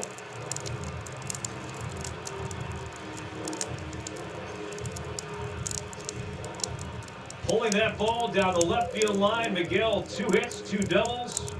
Now has 11 hits all year. 9 extra base hits, and now also has 92 career doubles. And now this is a 1-run game, and Eddie Adrianza, Danny's going to pinch run here, forced to know at second base. So we'll likely see Adrianza stay in, take over third, and move Marwin over to first. Yeah, that's been kind of the MO as to how he's done it. But you know, you got Avila up next. Adrianza can run a little bit, but Buxton can also bunt a little bit. This is old school baseball. He'd be bunting right here. Byron 0 for 2. He swings and pops it up. Foul territory right side. This is going to be playable. For Smoke on the dirt. Now the grass will make the catch. And Byron pops out with the second straight at bat with the runner at second base. So he is now 0 for 3. And now here comes Avila. You got one of the better bunters in Buxton there, but the way the game has evolved and changed a little bit, those things, you know, they'd rather have you take a chance at driving the run in. But what I wonder too, Danny, we'll never know, but if that ball went foul, or say it was just a routine foul ball, if they gave him 1 pitch to swing, but then that second one, then maybe, you know, Byron would have had the option. There is a lot of managers that would do that. I'll give you 1 swing to try to, you know, but show me your swing. You're trying to hit the ball the other way. You know, you can see and watch a hitter just by the way he swings the bat if he's trying to hit the ball the other way. Breaking ball strike on Avila. Alex tonight 0 for 2 with the strikeout. He's flied out to left. Kepler on deck for Yardley. This is his 3rd batter and likely his last batter. You know, and plus you got a sidearm guy that pitches, you know, unorthodox. He's tough on some right-handed hitters. And now the 0-1 is outside. The curveball away, 1 ball, 1 strike count. And if you did play that way, then you've got him over at third base. Now you're forcing the manager in the other dugout, Craig Counsell, to have to make a decision as to how he wants to play it. Is he going to play the infield in? Are you going to pitch around Avila? Are you going to stall, get your left-hander in here? Adrianza dances off second. Now the 1-1, a backdoor breaking ball that stayed away. And it's a 2-1 count. Angel Perdomo is also up in the Milwaukee bullpen. Brewers have added some arms that the Twins did not see last week. 2 righties, Perdomo and Rasmussen. And Perdomo has joined Suter in the bullpen. Let's see if Alex can deliver here. Twins 1, Milwaukee nothing. 1 out. And the pitch is a strike. Another breaking ball from Yardley, 2-2.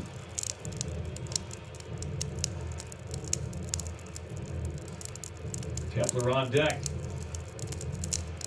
Avila pumping that bat back and forth. Craig Counsell's on the phone, chatting to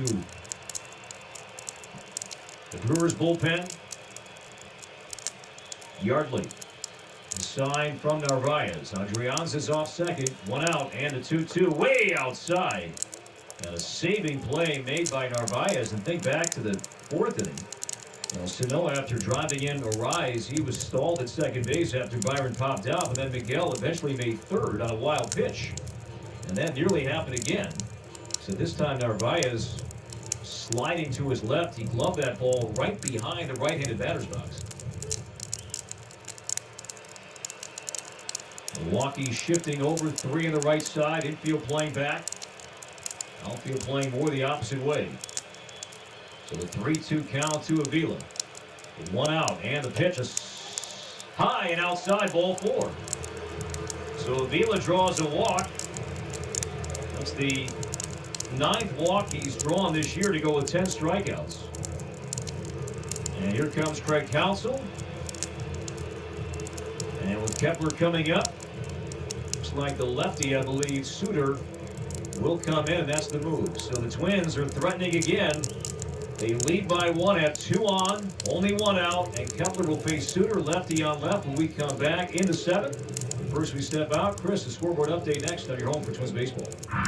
Northland Ford brings us the scoreboard update. Visit buyfordnow.com or stop into your local Northland Ford dealer today. Washington leads Atlanta 7-5. It's the bottom of the 8th, and the Nats are playing some defense. Suero gets the sign from Gomes. He's ready now, and here's the pitch. Swing and a fly ball. Center field deep. Robles going back to the warning track at the wall, and he leaps, and he makes the catch in the webbing of his glove. Spectacular play by Robles at the top of the wall in center field to keep the Nationals in front, as Riley made the bid to put the Braves right back in front, and the inning is over. What a play.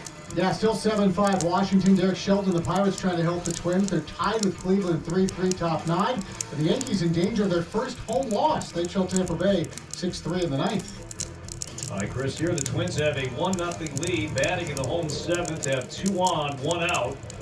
And now pitching for Milwaukee, left-hander Brent Suter. And he is on to see Kepler and then Polanco.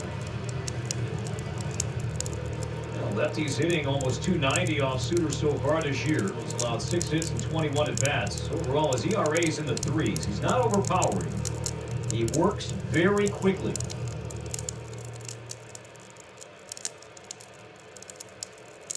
Four-seam changeup, fastball mid-80s from Suter.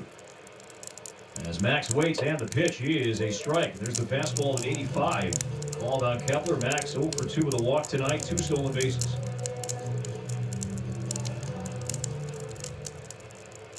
31st round pick, Suter was by Milwaukee in 2012. And now the 0-1 is over but low at 85.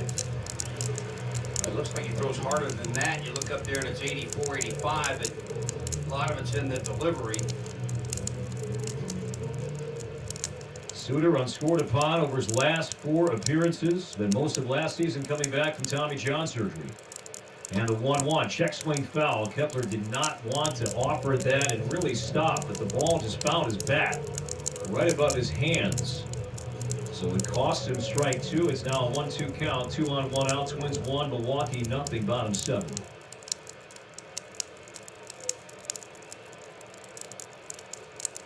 Polanco on deck. Adrians is at second, Avila's at first, and now Kepler steps out. Max sitting on 98 career home runs. Twins are 1 for 6 tonight with runners in scoring position. Hitting .326 though overall as a team. And the 1-2 pitch is flared foul. Second deck, third base side. And now 1-1.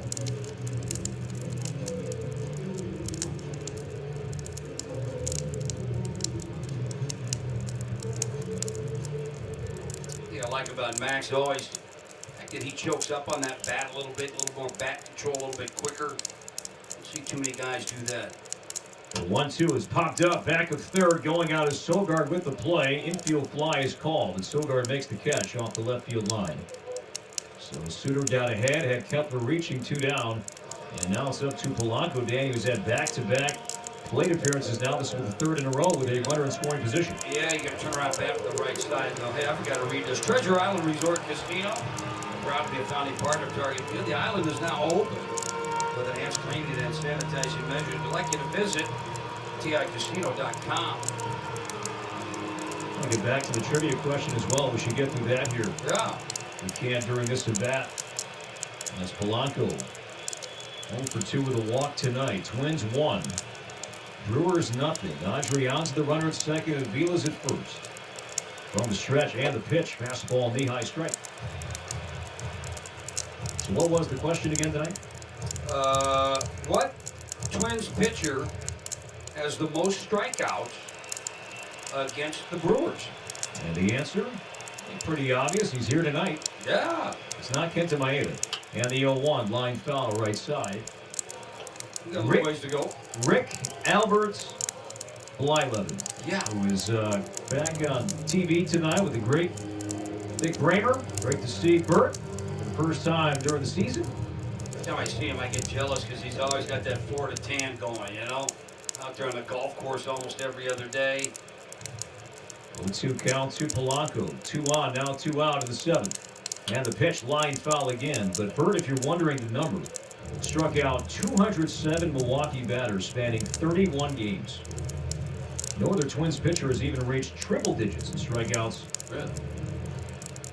Of those 31 outings against Milwaukee, Yep. a complete game 15 times. 15 of the 31 times? Be lucky that if all the teams combined, they have 15 complete games this year. Here we go. Again, the 0-2 pitch. Ground ball right side. Fair inside first and down the right field line. That'll score Adrianza. Avila makes third. Polanco delivers a 2-out RBI single. And the Twins take a 2-0 lead. In a perfect spot down the right field line. Polanco's first hit is a big one. He drives in his 11th run. Adrianza scores. Avila makes third. And the Twins have a 2-run lead, and now Cruz. Good hit right there. He didn't try to do too much with it. Hey, I'm going to just go the other way with it, and he sure did. Big run right there. And the one goes to give a high five to Adrianza inside the dugout. Kenta Maeda. Again, a no-hitter for Kenta through 7. And now Cruz, the 2 out. And 2 on, takes outside, ball 1. Nelson was batting in the 5th inning, had a lengthy at-bat against the starter Corbin Burns, who looked good tonight. The base is loaded, but Burns struck him out on a curveball. And the 1-0 pitch, a swing and a miss. Elevated fastball with 85. And now a 1-1 count. Cruz 0 for 2 tonight, and now is 1 for 11 against Milwaukee so far this year. Runners at the corners, 2 down. And the 1-1, a swing and a dribbler foul. And Suter got inside of Nelson that time. It's 1-2.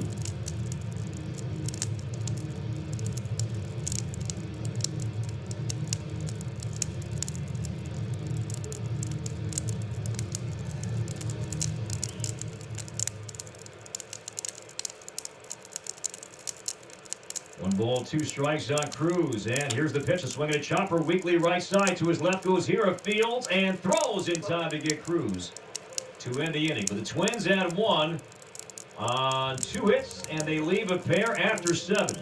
Twins 2, Milwaukee nothing. Maeda with a no-hitter through 7. He's coming back out. You bet for the 8th. When we come back on your home for Twins baseball. Twins 2, Brewers nothing. Ryan Braun leads off. First pitch driven to left, deep down the line. That's going to turn foul and land out of play. Ryan Braun 0 for 2 tonight. And 4 for 15 lifetime against Maeda. He's had more at-bats than any other Brewer. Off Maeda lifetime, Yelich not too far behind. Narvaez on deck. This will be pitch number 94 from Kenta. And the 0-1 is low. Thinking back to the last time that a Twins pitcher carried a no-hitter this deep into a ball game, Jake Odorizzi. In 2018, he lost his no-hit bid in the 8th inning here at Target Field against the Yankees on September 12th, and a Greg Bird double. And the 1-1 swing and a miss on a changeup, disappearing down and inside. It's 1-2.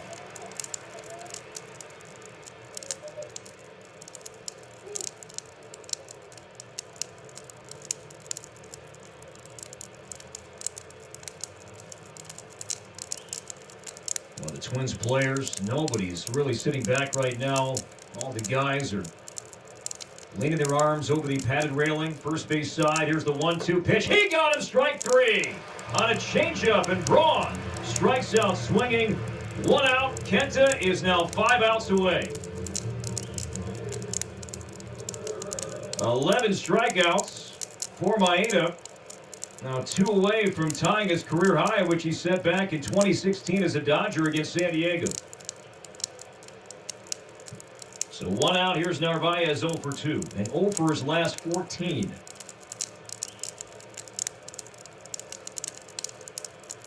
The Twins have their bullpen going right now. Lefty Caleb Thielbar is up. And the pitch is over but low, ball 1.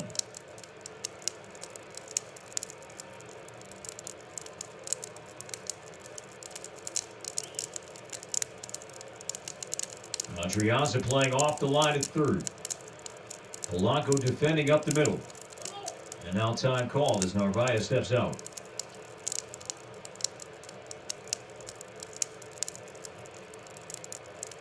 Ben Gamble is on deck. And the 1-0 pitch, a check swing, strike anyway at 90. That's a 1-1 count.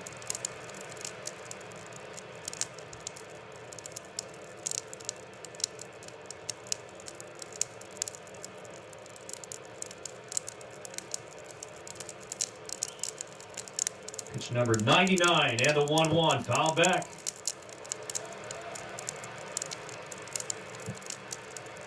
And now it's 1-2. You talked about Narvaez being, 0 for his last 14. It's like that kind of scare you a little bit. But at the same time, Maeda's been able to kind of call his game here with Avila behind the plate, and he is just executing, hitting his spots. Avila sets up away. The 1-2 pitch, a weak ground ball, tap first base line. That's going to bounce foul on a changeup. Changeup sliders have been effective to left-handed batters. Maeda's gone that route often this year. He's got such great late movement on it that is the reason he induces all the soft contact, all the ground balls. And it's max effort too, Danny. Yeah. You see it on his face, his body. As he brings the ball to his belt, kind of straddles the rubber atop the mound. His sign, ready. And the 1-2 pitch low. He spiked that changeup. There's really nothing up, belt up. He hasn't made any of those mistakes. And the few fastballs that he's thrown for strikes has really been kind of a surprise pitch to a lot of the Brewer hitters. 11 strikeouts tonight, no hits. He's walked 1. Twins 2, Brewers nothing. Bases empty, 1 out in the 8th inning. Maeda to Narvaez. And a 2-2 pitch lifted to left, slicing foul, and that's going to land out of play on the warning track. Rosario playing over there, hustling. Everybody wants to, you're pounding your glove right now going, hey, hit it to me. Hit it to me. Pitch count at 102. I think that's why the bullpen's going. I would think that if Maeda does give up a base hit, then maybe Rocco would then go to the bullpen. A 2-2 count to Narvaez. Twins by 2. Here it comes, and that's carved foul again. Now thinking back, that Odorizzi effort, and this was a full season, of course. In 2018, he threw a career-high 120 pitches, but he had the whole year, to build up to that. Maeda, Danny, tonight, his 5th start in this truncated season. Yeah, but don't think for a minute that he didn't come into camp in shape. These Japanese players over there in Japan, they throw a ton of pitches. And the 2-2 pitch low, ball 3.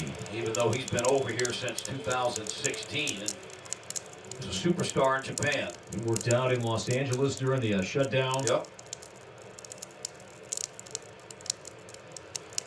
So full count to Narvaez.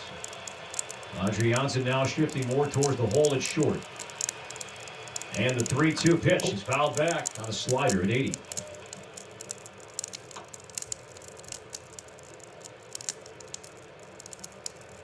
When the dialogue right now between Rocco Baldelli and Wes Johnson playing out all these scenarios, I'm with you. A hit, yeah, it's an easy call. But what about a walk here? And then you have the tying run coming up, and Gamble, who's been struggling. He's not coming out till he completes this. He's 5 outs away. Once again, here's the 3-2 pitch, low ball 4. He walked him. So there's the second walk and the second base runner all night. And Wes Johnson now is going to leave the dugout. alongside his interpreter. the interpreter, and chat here with Kenta. You know, and remember, if a guy's throwing a no-hitter, I guess the superstition is you're supposed to stay away from him. Don't talk to him, right? And I just wonder if that applies for his interpreter too when he comes in the dugout. Like I can't talk to you. You've got a no-hitter going here. Now, Mark Burley, I just love the way, of course, he did this a couple of times, but he always welcomed the dialogue. He did not want to isolate himself from his teammates. He wanted, very much to be a part of it and just kind of act like it's another night. Right. But that was kind of individual he was. But yes. All right, the meeting is over, and now here's Gamble. He was 0 for 2. He struck out in the 5th inning, and that strikeout was a significant one in terms of Twins history, as the strikeout of Gamble in the 5th was the 8th consecutive strikeout. And Kenta Maeda, with that strikeout, set a Minnesota Twins consecutive strikeout record. It was 7. Jim Merritt and Francisco Liriano shared that honor, but now Maeda has that record all by himself. So Twins by 2, 8th inning, 1 on, 1 out. And the pitch to Gamble is off speed and just outside, ball 1 on pitch number 107.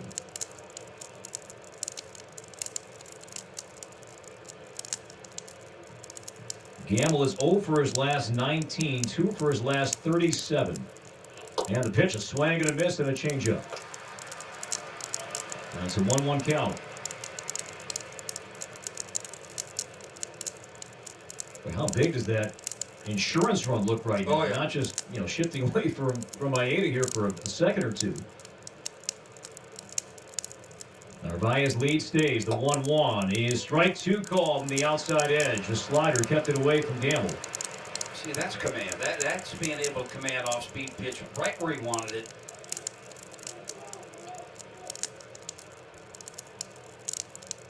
The young shortstop, Urias, is on deck. Twins by 2, 8th inning, 1 on, 1 out. The 1-2 pitch. He got him. Strike 3 on a changeup. Gamble strikes out swinging. 12 strikeouts for Maeda, and now he needs 4 more. And here's a guy that's become a tough out in Luis Urias, who is 0 for 2 tonight, but 9 for 21 to start the year. He's only struck out 1 time this year. He's only walked once, so you expect contact. With a young infielder acquired from San Diego in the offseason. The guy was at back-to-back 3-hit games entering game 1 tonight. But now 2 outs in the 8th. And the pitch is over but low at 85, ball 1.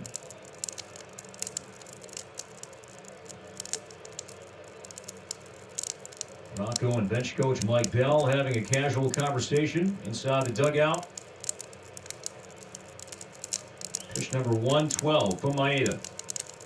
And the 1-0, a swing and a foul hung on to by Alex.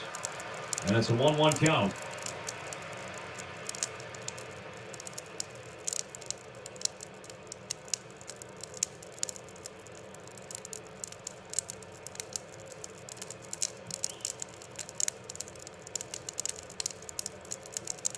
Buxton playing towards right center. Rosario straight away deep and left. And the 1-1. A chopper up the middle to his right. An field. Steps on second for the force. And that's out number 3. Maeda will be 3 outs away from a no. Twins batting in the home half of the 8th inning with a 2-0 lead. And now will face a young promising arm. And Milwaukee just added to their active roster during their weekend series at Wrigley Field. Left-hander. This guy is giant. 6'8". 265, Angel Perdomo. He throws hard. The reports on him are pretty promising. So now making his major league debut. Was at Double-A Biloxi last year. Rosario leads off. And the first pitch is down and away at 82 with slider, ball 1. A year ago, Perdomo struck out 107 batters in 89 innings. Sorry, 69 innings. Gonzalez on deck. And the 1-0 pitch is outside at 95. And a 2-0 count. Now there have been 5 no-hitters thrown in Minnesota Twins history. The last one from Francisco Liriano, White Sox. In 2011, Maeda has a no-hitter through 8. Twins have a 2-0 lead. The 2-0 pitch, ball 3 outside, with Gonzalez on deck. Now Brewers have the 9th inning due up. Sogard, Garcia, Yelich. Do you look to go into the bench at all? Sogard is a guy, he showed bunt. Yeah. One of his earlier at-bats. It's only a 2-run game, so. 3-0 pitch, and that is just high, ball 4. So Perdomo in his big league debut watched the first batter he sees on 4 pitches. Maeda, I saw on the monitor as the Twins were about to bat, kind of left the dugout and was going underneath. But as he was walking by all the teammates, there was not much dialogue between Kenta and his teammates.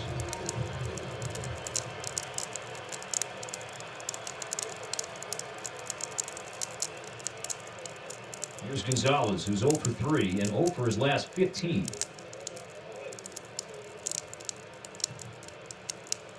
Angel Perdomo. And now time called.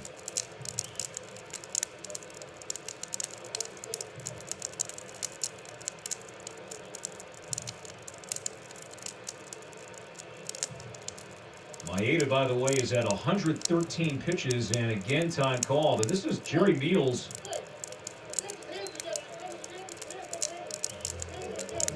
I'm trying to pick up the dialogue here from Jeremy Rehak, the umpire, chatting with Craig Counsell.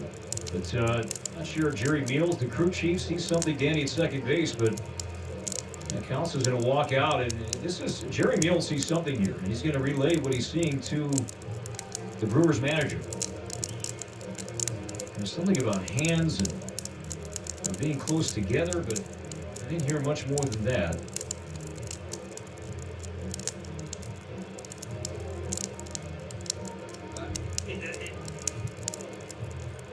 Arias is talking to the pitcher about holding his hands together. He's got to either come set, put his hand inside his glove. So obviously it was something to do with a balk. So Jerry Meals, rather than, guy making his debut, rather than punish him, let's go ahead and tell him what he needs to do right. Is that common that a veteran umpire crew chief would do that? Have a little bit of slack? A little bit, yes. We play on. Gonzalez steps in, and the first pitch way inside. Look out at 95. So Perdomo's thrown 5, and he's missed on all 5, but he throws hard.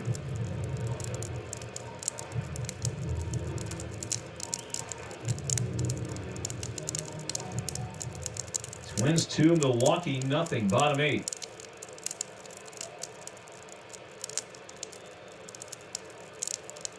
Rosario leads off first.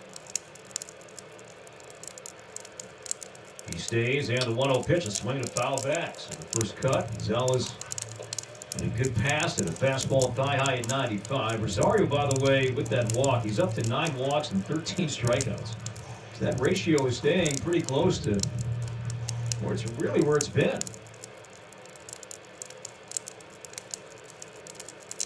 The walk rate has certainly climbed. Twins by 2 8th inning. 1 out, nobody out. And eyes on deck as Perdomo steps off and throws over, and back in safely goes Eddie.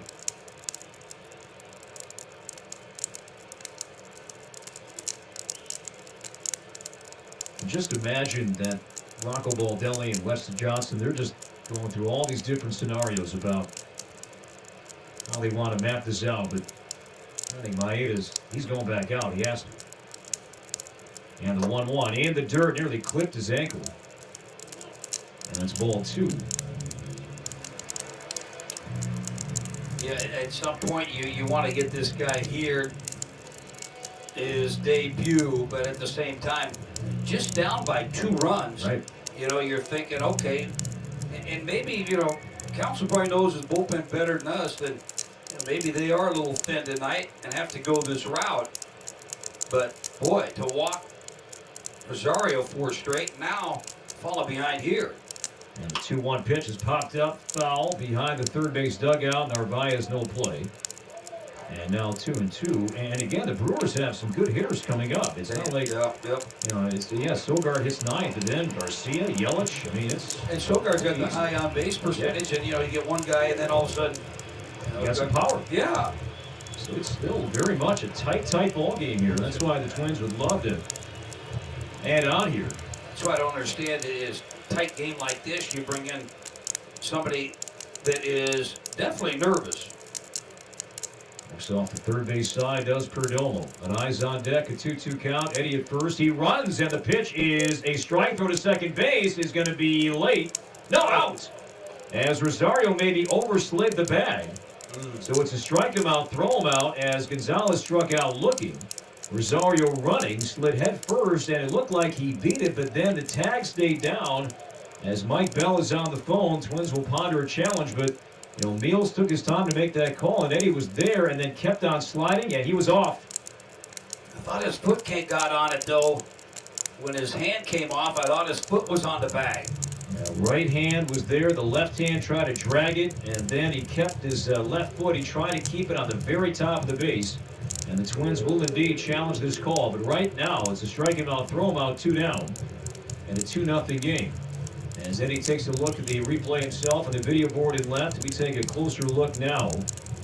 Rosario going in head first, reaching with his right hand. It's on the base. Left hand is on the base. He's clear of the glove for now, but then as his momentum goes forward, the tag is applied at his top of his left hand. He's going to be out. And he's got the top of the left foot, Danny, still on top of the base. But did you see that foot come off? Yeah, I saw the left hand was also off? Yeah, I saw the tag on the hand when it came off. Okay. So he's got the tag right now on his hand. And now it comes off. But the left foot to me is on the base. Yep. The top of the left foot to me is on the base, so I think the hand came off. But I think Eddie maintained. I thought the better angle was the one they just showed prior to that, the close-up. Fewer cameras this year. In a normal year, 14, 15 cameras to look at a play. You're down to about 8 or 10. Here's the call, and Eddie is going to be safe. So the Twins win that challenge, so 1 out. As Rosario, that left foot, good thing he's wearing those red cleats. Pretty, lucky there's instant replay. So Rosario with a stolen base, and this is breaking news. The Twins had 3 stolen bases in one night. Wow. I mean, hey, hang on here. Different season. You got to play that way. Kepler 2 and Eddie has 1. So 1 out, 1 on, and here's at eyes. He's had a great night. Hit the ball hard. The all night long, a double and a run. Lefty on left, 1 out, and the first pitch is a breaking ball that clips the outside corner at 79. And it's 0-1. Adrianza is on deck. He'll have his first at bat after coming in a run forced to no. Adrianza's been fighting it. He could use a big hit, but first it's at eyes. Twins 2, Milwaukee nothing.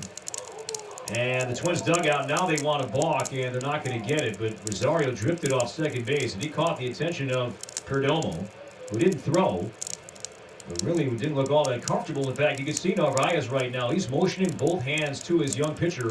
Slow down. Palms aimed down towards the dirt.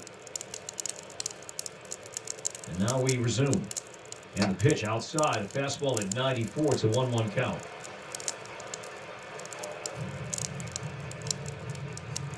This is where Eddie's pretty good. He'll get in the head of a pitcher. And he drew a balk. It was a Twins-Milwaukee game a couple years ago here.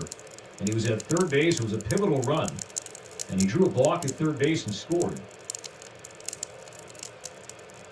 Twins by 2. And the 1-1 in the dirt. Nicely stopped by Narvaez as Eddie will retreat back to second base. Urias came from behind to field any throw, but Narvaez did not fire.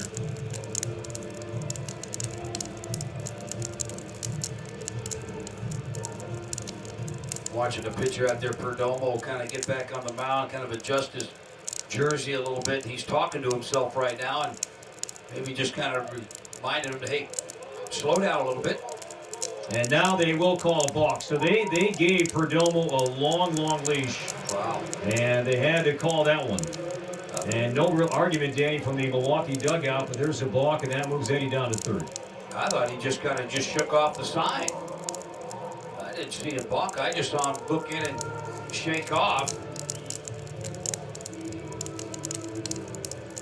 Yeah, he did. Yeah, he did. After he shook his head, he kind of leaned just over a little bit to start. Now Council's barking a little bit.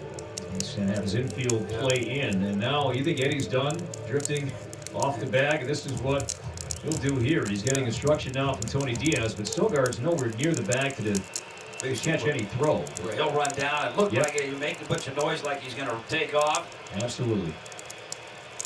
And here's the pitch, 2 at eyes. It's a fastball just high at 94. Now a 3-1 count. Eddie was about 1/3 of the way towards the plate. Again, nobody warming up for Milwaukee here. This game's going to get away from them. Twins 2, Brewers nothing. 8th inning. A 3-1 count, 2 at eyes. Looking for his second hit tonight. And the pitch. He swings and misses at 95.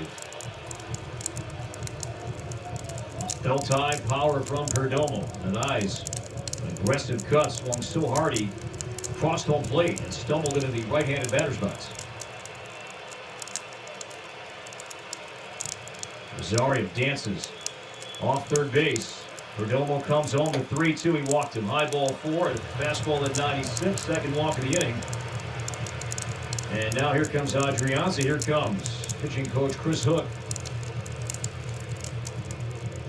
Milwaukee 10-10 on the year. Winners of 3 straight games. And the offensive numbers aren't pretty. Their pitching has been fantastic. The bullpen has been really good.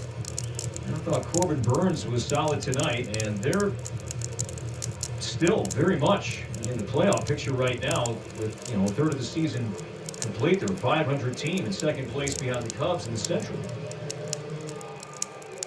And now Hook is out to chat with the rookie here in his big league debut. He has struck out 1 walk, 2 and a balk.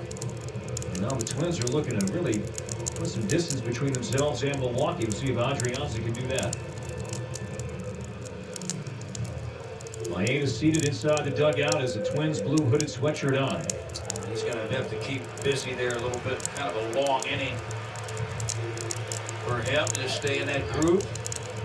This is something really Maeda's been used to with all the run support he's got. Now he hasn't had a no-hitter going in like the 3rd inning or the 4th inning when the Twins have put up a lopsided number behind him. Here's Adrianza. 6 hits and 32 at-bats, looking for his first RBI of the year. Milwaukee back playing for 2. And here's the pitch. He bunts first base line. Coming home is Rosario. He will score. Smoke, no play at first base. A squeeze leads to a run, and the Twins take a 3-0 lead. Who are these guys? The Twins have their second squeeze bunt in a matter of 2 or 3 days. Forget the Bomba squad. The Twins are squeezing their way into some offense here and now lead by 3. But eyes makes second base. Adrianza's bunt off the first base line. Smoke. The first baseman fielded it. Looked to first. But Adrianza beat Hira to the bag and no throw was made. The Twins have a 3-0 lead as Maeda, with a towel in his hand, stood up to applaud the effort. And now here's Buxton. First RBI for Adrianza this year. Twins by 3, 2 on, 1 out. From the stretch, and the pitch is a breaking ball outside, ball 1, and there is nothing happening right now in the Milwaukee bullpen. Yeah, I guess, this is 3-game series here, and remember, they just came from Chicago. Had an off day yesterday. Got an off day yesterday. I just don't get it, but 1 in, 2 on, 1 out, bottom 8. And the 1-0 pitch, fastball, strike in the knees on Byron at 94 call. Avila's on deck. I'll go back to the start of this inning here. That you had Rosario, but at the time it was just 2-0. And we talked about Milwaukee, even though you get one guy on, they got power coming up. But at the same time, Maeda's throwing a no-hitter, so.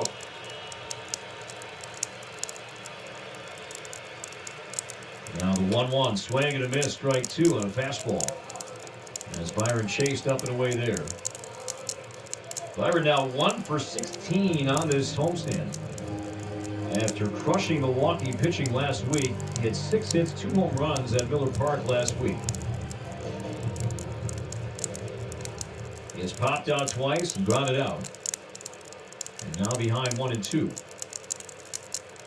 Adai's at second. Adrians is at first. There is still just one out. Twins 3, Milwaukee nothing.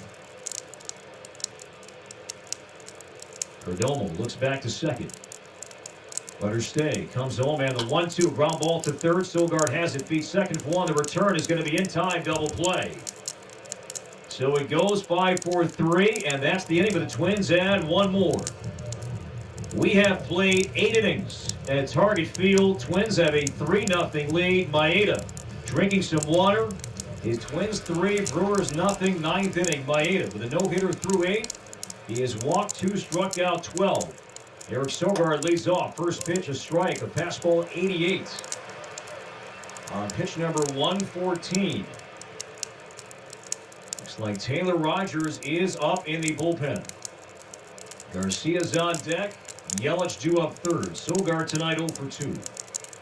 From the windup, Maeda's 0-1 pitch is blooped to right center field, and Vargas can't get it, base hit.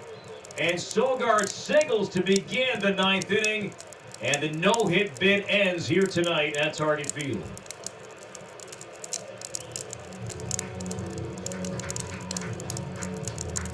Now the Twins dugout, everybody standing, applauding at the railing, and Rocco Baldelli is going to make a pitching change. So a single to right center, just out of reach. And Maeda on his 115th pitch, he was 3 outs away, but Sogard ends it with a leadoff single. And we'll just do our best to imagine 40,000 here tonight on this perfect August night at this beautiful ballpark, and just try to imagine the reaction here at Target Field. It would be special, and deservedly so. He's going to get a nice stand. He comes in that dugout, so he's tipping his cap like they normally do, and over in Japan to the crowd. Nice job. Kenta Maeda was brilliant tonight. We'll see if Rogers can do the rest. Leadoff single in the 9th inning. Twins 3, Milwaukee nothing. We'll step out. Chris has scores next on your home for Twins baseball. Update time brought to you by Papa John's. The promo code is Twins Win. Get half off your entire order the day after every Twins win. The Yankees hosting Tampa Bay. Tampa Bay puts this one in the books. Now Rowe is ready and pitching. High fly ball, right center field. Playable. Kiermaier back in front of the warning track. He catches it, and the Rays have won in the Bronx. They deal the Yankees their first home loss in the 2020 season. And they make a winner out of Blake Snell and pull to within 1.5 games of first place in the American League East. Yeah, Brandon Lau was red hot. He had a 3-run homer early off Masahiro Tanaka. Interesting, Corey, 3 Japanese-born starters tonight in the big leagues. Darvish, Tanaka, but I think it's going to be Kenta Maeda getting the headlines. I hope so, Chris. And he was trying to become the first Japanese pitcher with a no-hitter since Hisashi Iwakuma did so against Baltimore back on August 12th of 2015.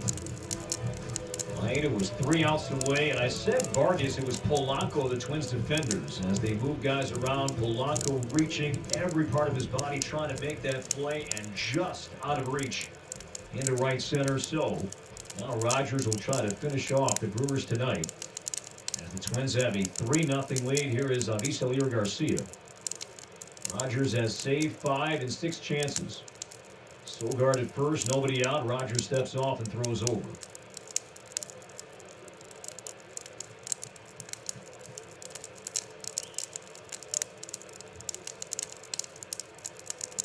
Yelich on deck.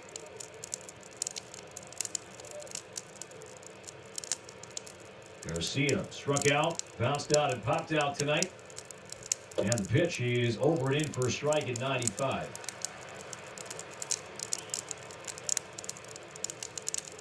Twins bullpen has been used heavily so far on this homestand.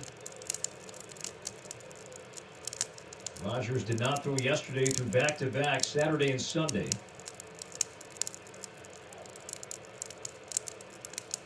It's an 0-1 count to Garcia. Avila sets up in. And the pitch is lifted to left down the line, deep in the corner. Eddie going back to his right on the track at the wall. That's in play and off the wall. Takes a big bounce back into left field. Sogard's going to be held by Ed Cedar as the throw comes back in. So it's a double off the wall and left by Garcia, and just like that, the tying run is coming up in the former MVP, Christian Yelich. And about halfway up the wall down the left field line above the 339 sign. So back-to-back hits. And again, the Brewers, they have been rallying late during this 3-game winning streak. And now it's going to be Yelich who doubled off Rogers down the third and then left field line during an at-bat last week in Milwaukee. Here is on deck. Lefty on lefty. Still nobody out in the ninth. And the pitch, a swing and a liner to left, slicing near the line. That ball fading and landing foul off the base of the wall.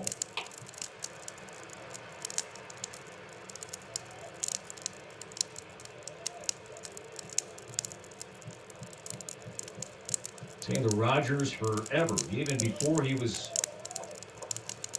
given this spot, which he rightly earned. Very poised. You never really know if he strikes out the side or gives up a big hit. And a jam right now, second and third, nobody out, and the 0-1. Breaking ball outside, a curve not chased. That's a 1-1 count. A lot of energy right now in that Milwaukee dugout. You got all the Brewers players leaning over that railing. Infield playing back. They'll concede the run for the out. With Hira on deck. Twins 3, Milwaukee nothing, ninth inning. Second and third, nobody out. Rogers from the belt. And the 1-1 strike. No, ball 2 on a breaking ball. Not chased by Yelich in a 2-1 count.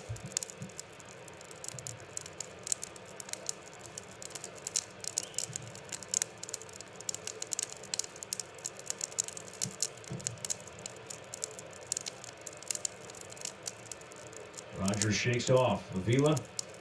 And now a nod to his catcher. Comes home and a 2-1. All 3 outside at 95.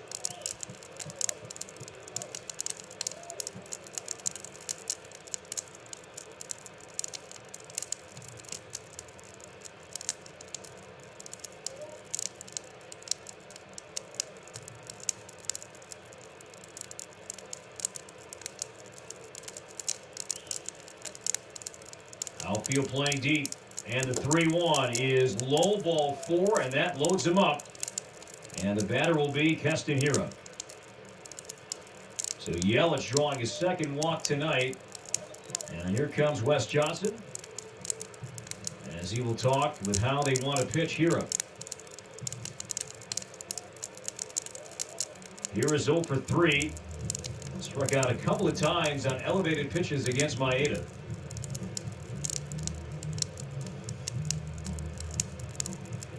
Taylor Rogers, that was his first walk issued all year.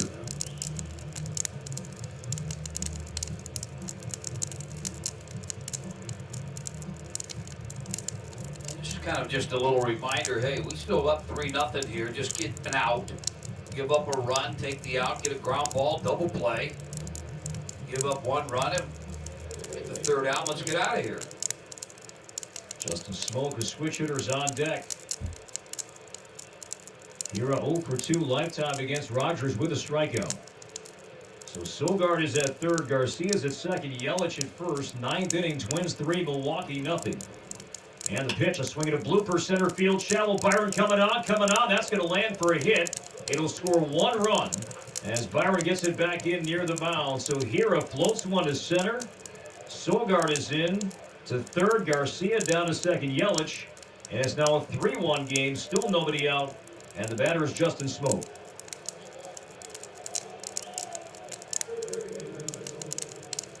It's the 12th RBI for Hira. As Rogers and Avila try to come in. And they did, but Hira was ready for it. You got a pinch hitter. Jerko. This would be Jed Jerko. He homered off Rogers. Last week in Milwaukee, took him deep out to left center. So Jed Jerko is the batter. for Justin Smoke. He has homered twice this season with 5 knocked in 12 games. The former Cardinal. Double play guy, too. Doesn't run well. So Garcia's at third, Yelich at second. Here is at first, nobody out, 3-1 game. And the pitch, breaking ball, strike called.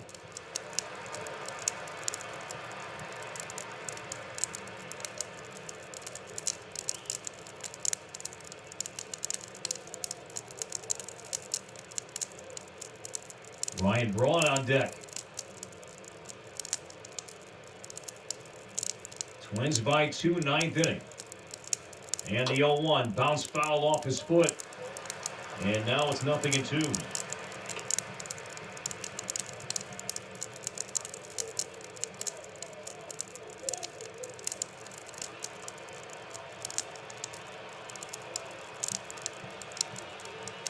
Right-hander Devin Williams is warming up in the Milwaukee bullpen. Twins 3, Brewers 1, 9th inning, 3 on, nobody out. And the 0-2 pitch pulled foul. Rattling off the Milwaukee dugout. Adrianza protecting that third base line. Maeda had a no-hitter through 8. Pitch number 115. Eric Sogard led off with a single to right center. He came out. Rogers came in. A double to Garcia. He walked Yelich. Kira RBI single. And now Jerko pinch hitting for Smoke. Rogers ahead. No balls and 2 strikes. Another close game at Target Field. And now time call.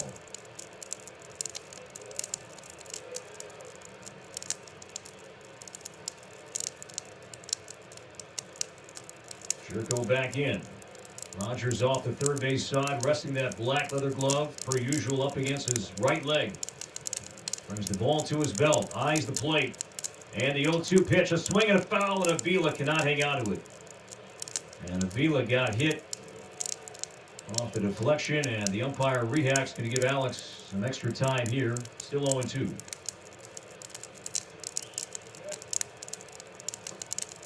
Rogers went off speed, a curveball.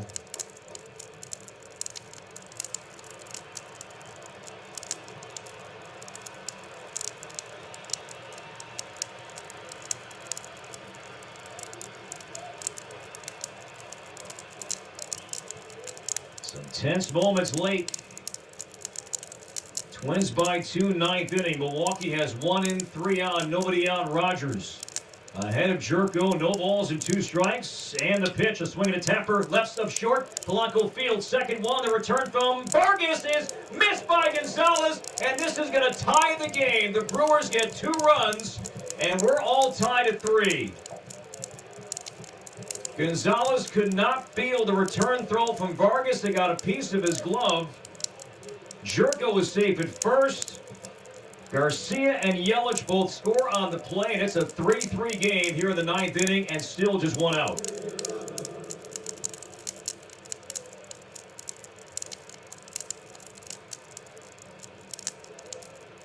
Polanco made the play to his left on the ground ball. And a quick feed to Ildemaro Vargas, who came in for defense to begin this 9th inning. He was there to receive the throw, a catch and a quick throw. And Vargas misfired a bit. Gonzalez stretching, got a piece of his glove, and then rolled into foul territory. And the Brewers have tied the game, and now Braun. Still 1 out. Fastball strike called, and it's an 0-1 count. And Kenta Maeda takes a no decision tonight.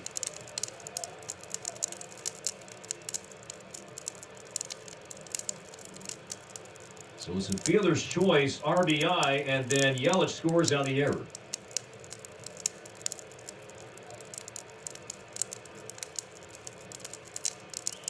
And the 0-1 to Braun, a swing and a miss.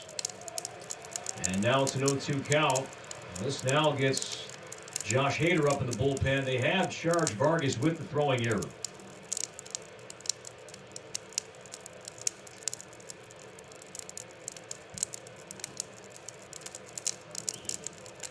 So 0-2 on Braun. 0 for 3 tonight, 2 strikeouts. He's also lined out. Manny Pena's on deck to bat for Narvaez. And the 0-2 pitch, he got him strike 3. Braun is out number 2. comes a hot hitter. Right-handed batting catcher, Manny Pena.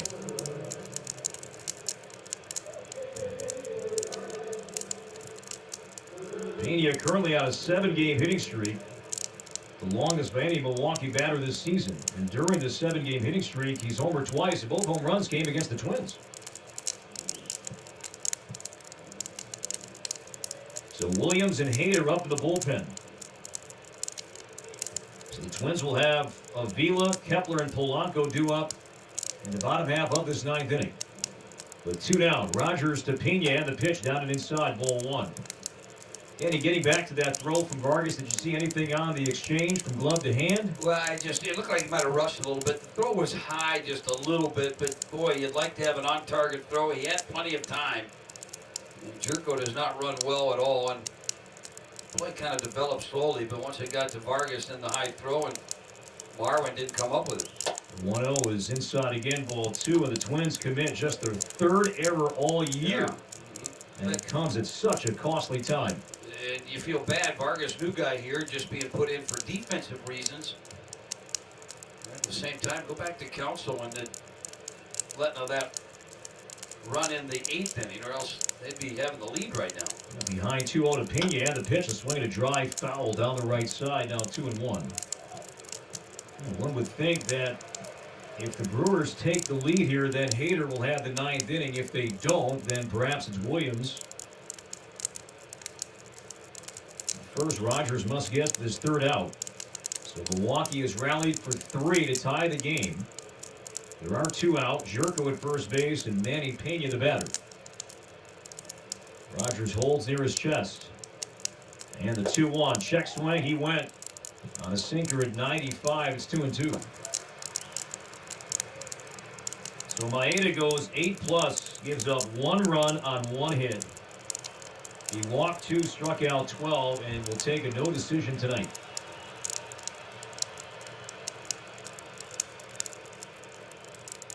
Two and 2 on Pena. And a 3-3 game, 9th inning. And the pitch is just inside at 95, and now Jerko will be off with his pitch here. Let's see if Marwin's going to still try to keep him as close as he can. Looks like Marwin will hold him. And a 3-3 game in the 9th inning. Gamble on deck as this inning continues. 3 balls and 2 strikes on Pena. Crowds the plate, and the pitch is swing and a miss, strike 3 and a breaking ball. But the Brewers rally. They bat 7 and scored 3 runs. A costly error by Vargas. But we have more baseball coming up. The Brewers scored 3 runs. They leave 1. Milwaukee bats 7, scores 3 runs to tie the game. On 3 hits, a costly error.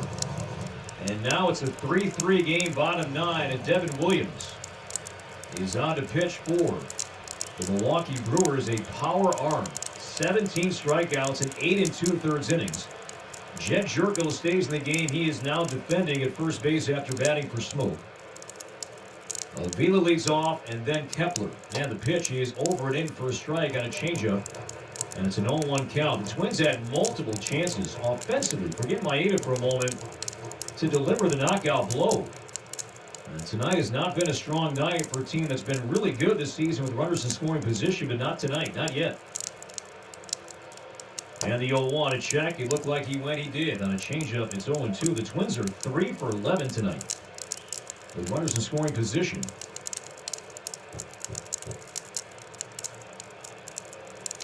Not terrible, but just the chances that were there late to really kind of blow it open, but just some missed opportunities.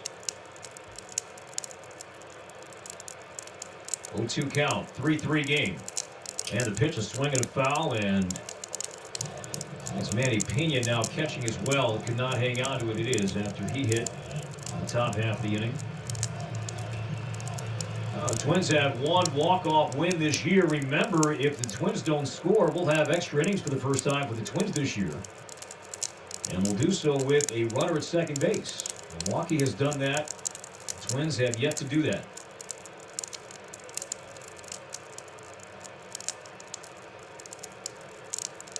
And the 0-2 pitch, a swing and a missed, strike 3 on a changeup. And that's out number 1. Now, the batter who makes the last out, he's the one that by rule has to start at second base unless you lift him for a pinch runner, and that would be Manny Pena. The problem is the other catcher already played in Narvaez. I don't think they have another catcher, so it would be him that would be that pinch runner. And the batter would be Gamble. And they've got a left-hander warming up. So lefty-lefty matchup, that might be, I don't know how they play it. As Kepler swings and slams one foul behind the plate, Caleb Thielbar is warming up in the Twins bullpen. There's different rules here that, you know, I should say rules, different theories as to how you play that out with the guy at second base. Some teams are bunting them over, some teams electing not to. Which is low, 1 ball, 1 strike. Yeah, Milwaukee was in an extra inning game with the Cubs a couple days ago, and they had a runner at second base, and Garcia was the hitter, did not bunt, doubled to right, and Milwaukee eventually scored another run and won 6-5 as Williams misses outside, ball 2. But first, let's see if the Twins can end it now in the 9th inning. Kepler 0 for 3 with a walk. He has stolen 2 bases tonight. Williams has given up 1 home run. He's given up 1 earned run all year. And the 2-1 off speed outside, ball 3 with Polanco on deck.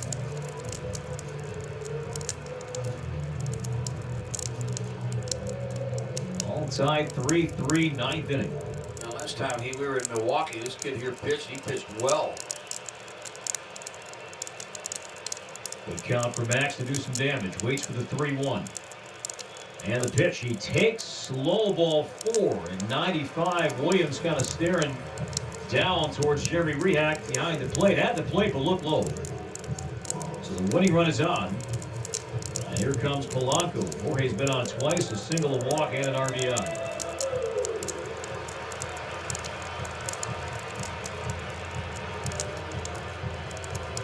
Cruz on deck.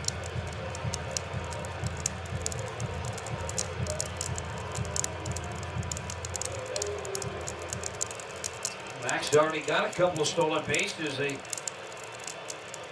They're stretching a little bit right now. See what kind of read he gets. Williams has 1 wild pitch this year, now time called.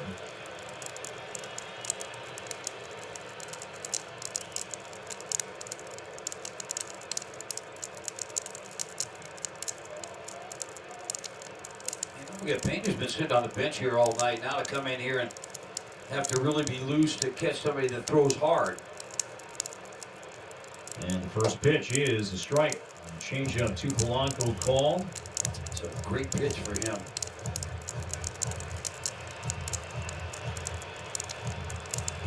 Devin Williams really done a great story. A guy that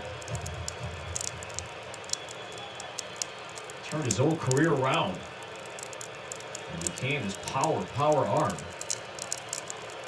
And now the 0-1. Change up, strike, 2 call. Polanco thought it was low. But now it's an 0-2 count.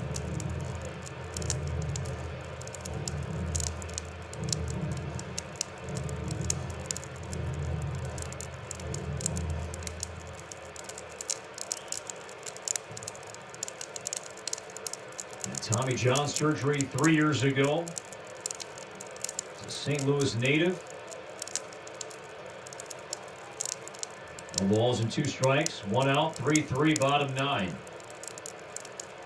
And here it comes. A swing and a miss, strike 3 as Polanco spun around at a 360 spin after that empty cut.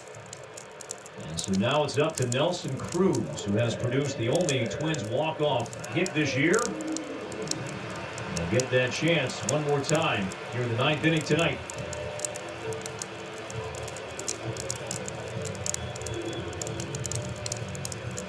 Nelson is 0 for 3 with a walk. He's hit safely in 5 straight games, but nothing yet tonight.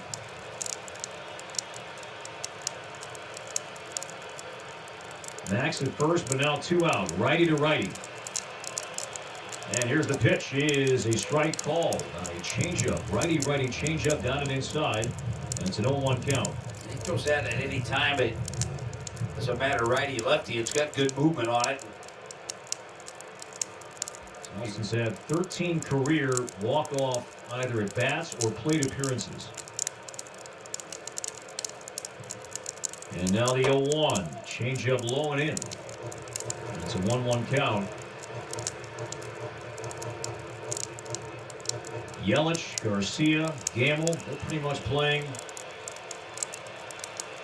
on the street right now. They are as far and as deep as you pretty much can be without being outside the ballpark or in the stands. And the 1-1, a swing, a fly ball to right, down the line of the corner, slicing near the line. That's going to be a foul ball. Down the right field line, did not have home run distance. And now the count moves to 1-2.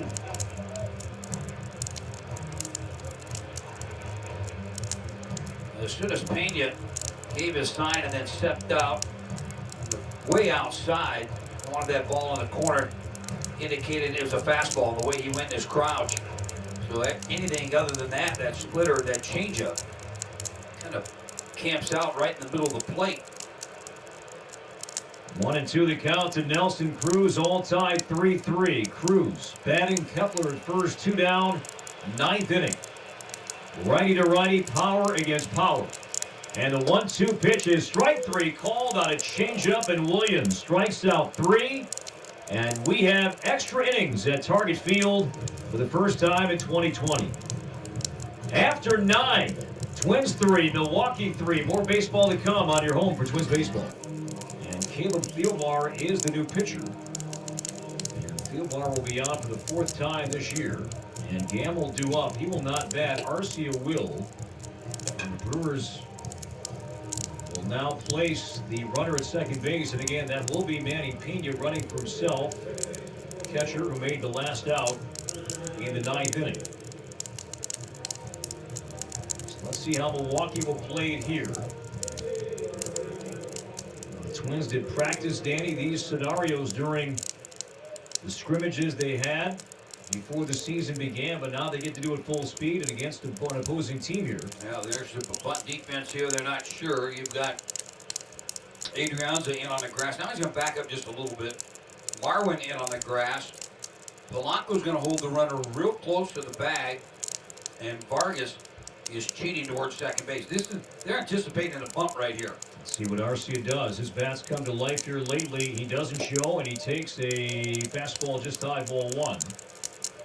So Arcia did not show. The Twins will have Rosario, Gonzalez, and then Vargas. He is now trying to get Adriana's attention. They want him to back up a little bit at third. Didn't show bunt the first time. And the 1-0 pitch, a swing and a miss by Arcia.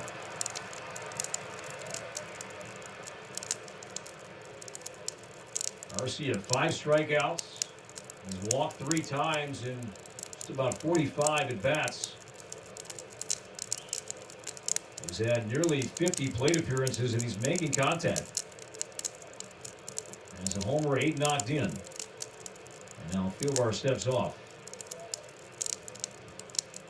All tied 3-3. Urias is on deck, and then Sogard's spot due up third. Pena dances off second, nobody out, and the 1-1. Swing and a miss, strike 2 at 91.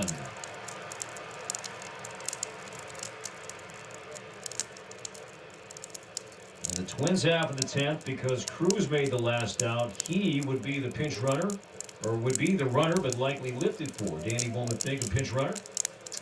I'm just looking at the bench players we got left. You got Cave, he runs well. He would then stay in that DH role. So you put speed out there. I think if you're going to try to bunt.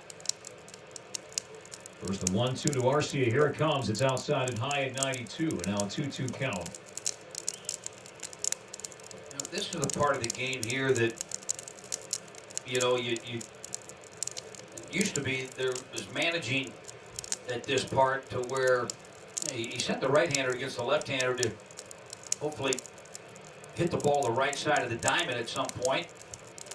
Get him over, get him in. Twins back up, 2 on the right, 2 on the left, and the 2-strike pitch, a pop fly into left center field. Buxton over to his right. I don't think this is going to be deep enough to move Pena. Byron catches, Pena will tag and hold.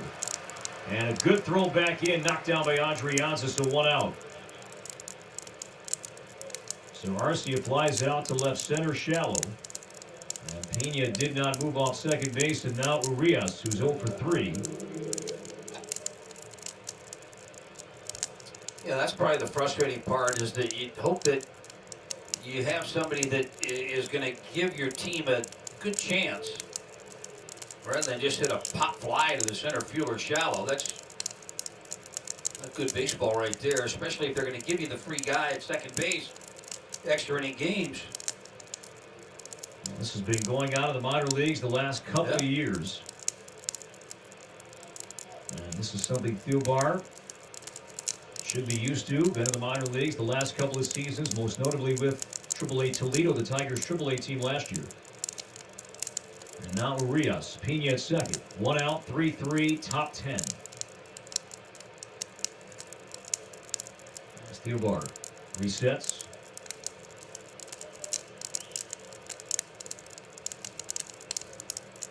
Thielbar takes a deep breath, comes home, and the first pitch is set in the air to right, slicing foul. Gonzalez chasing that one, drifting towards the seats and landing out of play, about 2 rows back.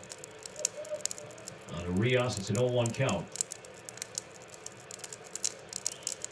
Caleb Thielbar went more than 5 years between not just big league appearances, but with the Twins, for that matter. He was originally drafted by Milwaukee, but never reached the big leagues with the Brewers. Did that with the Twins in 2013. We saw him last in 2015 before appearing earlier this summer.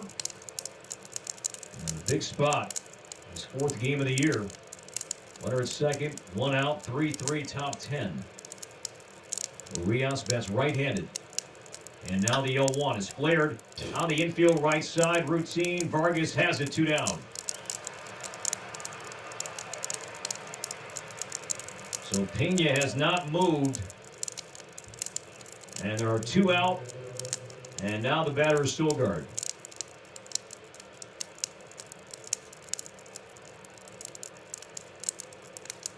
Now Stilgard ended Maeda's night and ended his attempt at a no-hitter with a leadoff single in the 9th inning. Now to right center. He's 1 for 3 with a run. So lefty-lefty matchup. With 2 down. And here's the pitch. Breaking ball. Strike call. There's that curve from Caleb at 77 miles an hour. Lefty Josh Hader is up in the bullpen.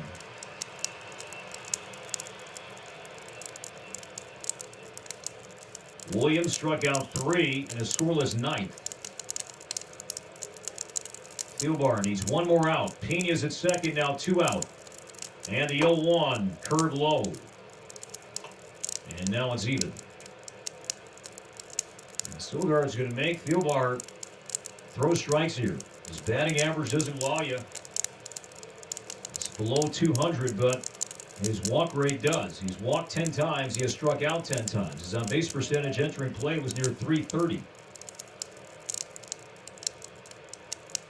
As Avila sets up down and away, here's the 1-1 low and inside. And now it's a 2-1 count. Garcia, right-handed power bat, would bat next if Stilgard reaches. And there is nobody up in the bullpen. This is Thielbar's inning right now. Rosario, Buxton, Kepler all playing a few steps in. Gonzalez protecting the line at first. Adrianza is off the line at third. And now the 2-1. Ball 3 outside. Danny on a curveball. Wow. And this is what we were talking about. This is what Stilgard, this is what he's been doing. You know, you talked about that on-base percentage, 328 coming into this ballgame here. He's hitting under 200, 1 in 96, but he gives you this at bat where he won't swing. And very patient.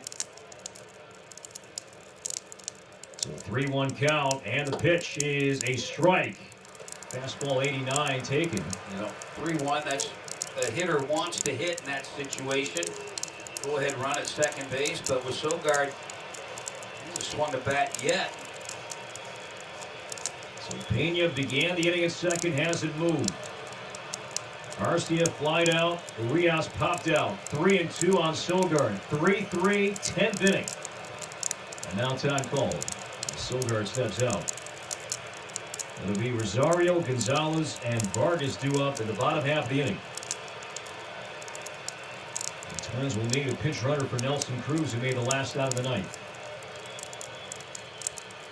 Theobar needs one more strike. Full count. Lefty to lefty, and the 3-2 pitch. A pop fly. Shallow left. Eddie coming in. He calls. He's got it, and Theobar does it. Pena does not move off second, and the Brewers do not score. The Twins can win it when we come back. Bottom 10, still tied 3-3 on your home for Twins baseball. Jay Cave has his helmet pinned up against the right side of his body. And he will run for Nelson Cruz, and Cave will be placed at second base.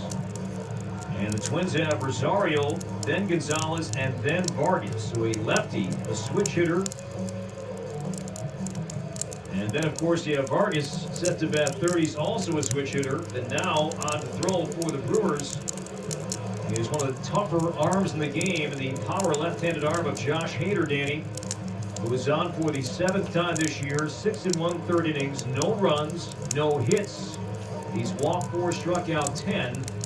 And I would imagine a very tough guy to bunt on. And Eddie Rosario will lead off in a 3-3 game here in the 10th. Yeah, and I'm not sure if, Eddie's not going to be bunting, I don't think, in this situation.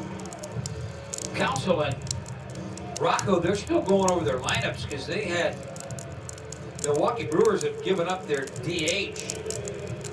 And some defensive changes. Urias goes from short to third. Arcia stays in. He's now at short, and Ryan Braun is in right. So you're right that the DH is now gone.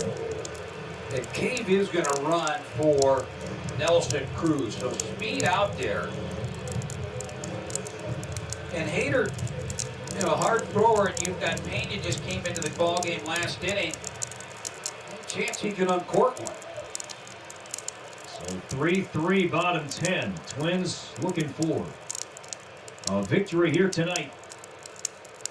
Eddie is 0 for 3 with a walk, stolen base, and a run. He struck out facing Hader last week. He's never picked up a hit in his career against Hader.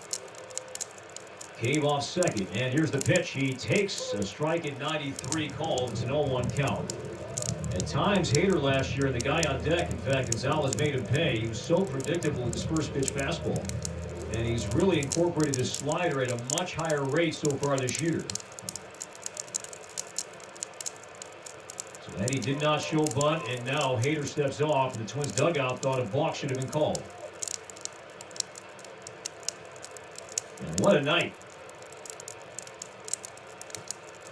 3-3 bottom 10. Cave at second, nobody out.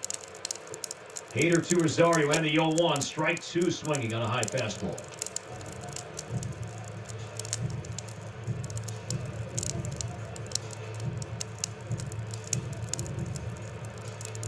If there is an 11th inning, Jorge Alcala, right-hander, is warming up. So no balls and 2 strikes on Eddie. Cave off second. And here's the pitch outside at 94.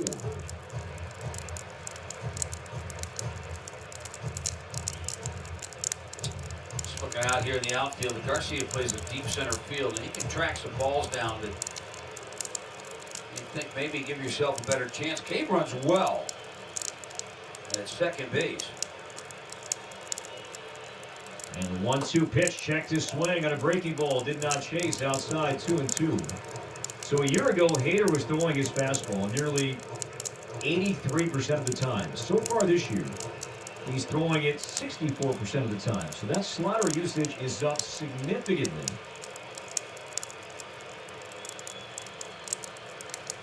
Three bottom 10. 2-2 on Eddie. Cave at second. And now the pitch, a swing, a fly ball, shallow left field. Coming in is Yelich, going out as the shortstop. 3 Brewers there, and it's Yelich making the catch.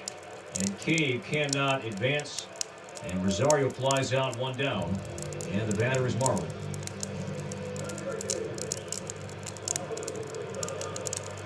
Boy, tough guy to pull, too, Danny, for a left-handed hitter. Yeah. Tough guy to bunt off of everything. But I mean, I'm going back to the Brewers. Runner at second base had a weak fly ball center field, weak fly ball to the second baseman, and then a weak fly ball to left field. Here the Twins, kind of a soft fly ball, almost fell in, but Yelich out there. And you got Marwin right now.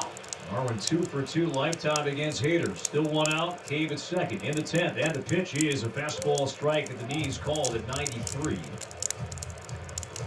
That's an 0-1 count.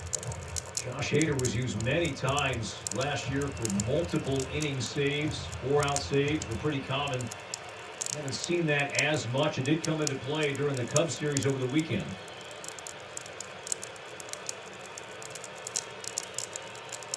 Marwin batting right-handed. Vargas on deck. And the 0-1 high. That's what I want to see it end up. Let Vargas get his at bat here. And First at bat? yeah, get a game winner.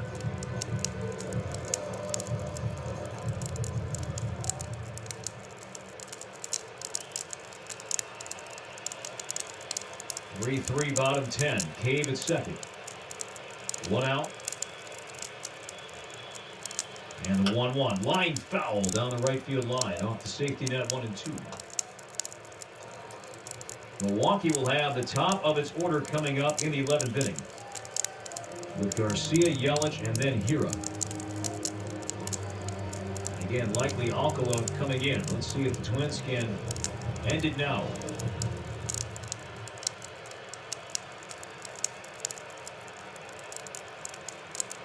Three. Gonzalez chokes up a bit with 2 strikes. Cave off second, 1 out. And the pitch high at 92, and now a 2-2 count.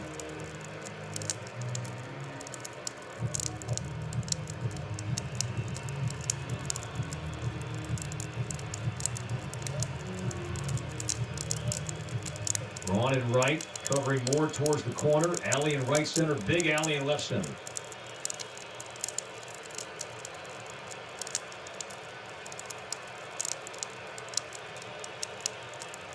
And now Marwin steps out. Twins have 3 runs on 5 hits. Milwaukee 3 runs on 3 hits. Here we go. 2-2 pitch to Gonzalez. And it's on the way. Up and inside, ball 3.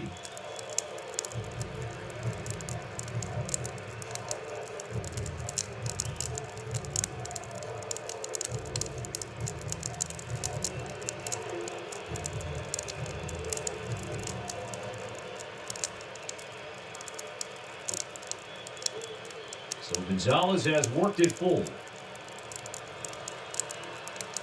Winning run at second. 1 out, bottom 10, 3-3 score. And the 3-2 pitch pulled foul.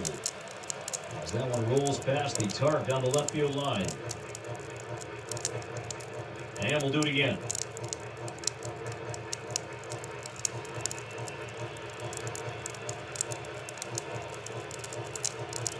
Marwin has 2 walk-off hits, and both were home runs. The last one coming in 2016 against Cleveland. He's due. Cave at second, 1 out once again.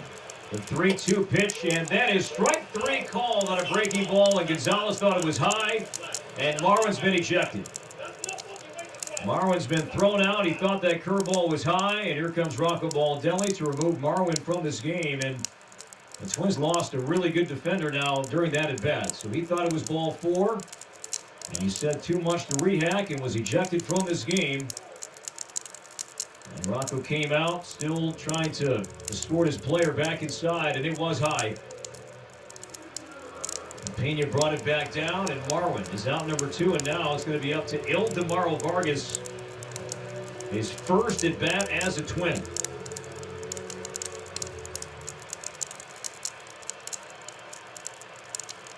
So 2 outs. Vargas with Arizona in his career has had over 250 at-bats. He's a lifetime 257 hitter. With Arizona this year was 3 for 20. And the pitch is a strike taken at 92, and it's an 0-1 count. Vargas 5 strikeouts with a walk. So Cave has now moved off second. Vargas wearing number 4. From Venezuela. 6 feet, 180 pounds, a switch hitter. And the 0-1, foul back. Good swing that time. Bell tied 92, but now it's an 0-2 count.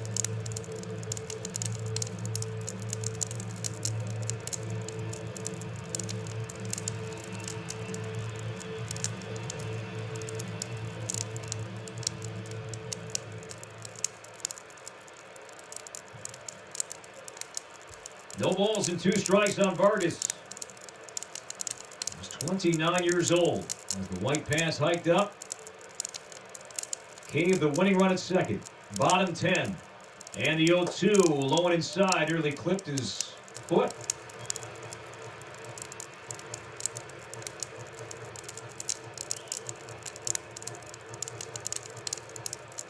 Vargas, a costly throwing error that led to the game-tying run in the 9th inning. The chance for the Twins to get 2 did not happen, and the throw led to the 3rd Milwaukee run. And the 1-2 pitch fouled back on a fastball at 93 is Hader keeping the ball up.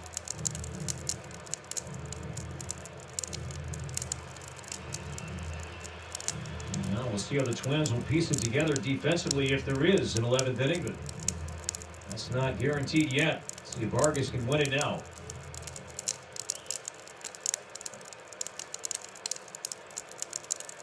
1 ball, 2 strikes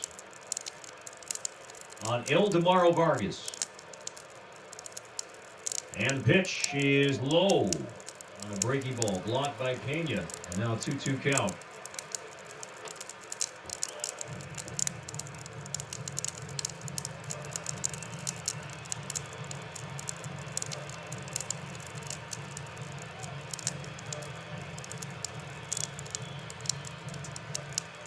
Corey, I think we're the only game in action right now. I think everything else is pretty much a final out there. Let's see if Vargas can make this a final. Yeah. 2-2 the count. Cave at second. And the pitch, a swing and a pop-up foul right side. That ball drifting behind the Twins dugout, landing out of play.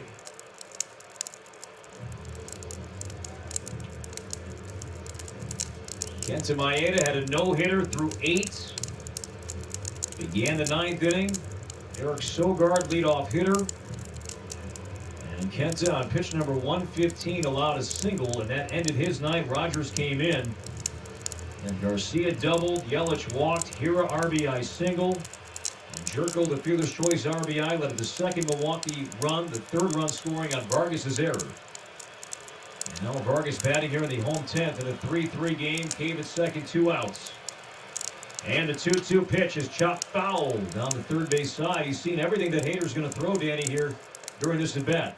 Hader still has one to play with, but here I think that, Vargas just wanted to get that base hit, so he can introduce himself again to his teammates. Dave, the pinch runner for Nelson Cruz, hasn't moved off second base. I'm just looking at the one player left on the bench, and that's Garver. Going to need a first baseman. Gonzalez being thrown out a moment ago. Once again, here's the 2-2 pitch. It's popped up foul. This one coming back towards us and will land down below.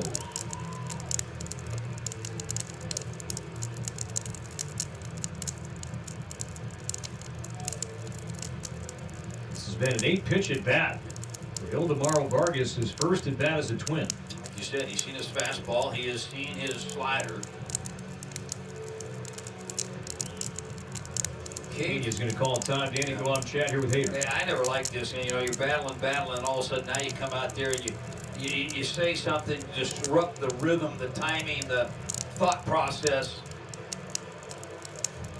And I'm not sure if they're thinking that, hey, a pitch, but this is a catcher overthinking right there. They go out there and maybe we're going to try to trick him with something.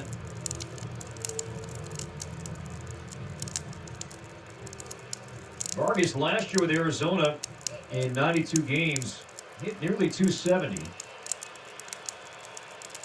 With 6 home runs and 9 doubles. Pena back behind the plate. Hader back on top of the mound. 2-2 on Vargas. Cave the winning run at second. With 2 down. The kick. And now time called. Just as Hader was beginning to start his motion, Vargas was granted time one last time. Vargas, the first Twin player to wear number 4 since Augie Ojeda. How about that? Back in 2004, that number, of course, worn by Paul Molitor. Now we're set to go.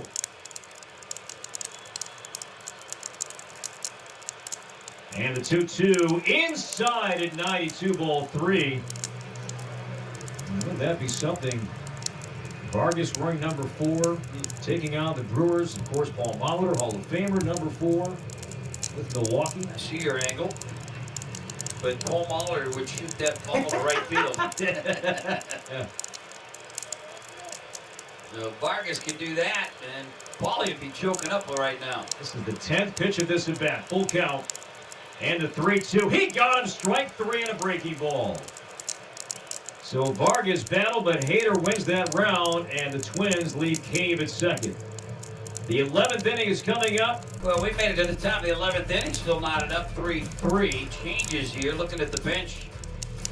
And there is nobody left. He's going to go ahead and bring Mitch Garver in to play first base.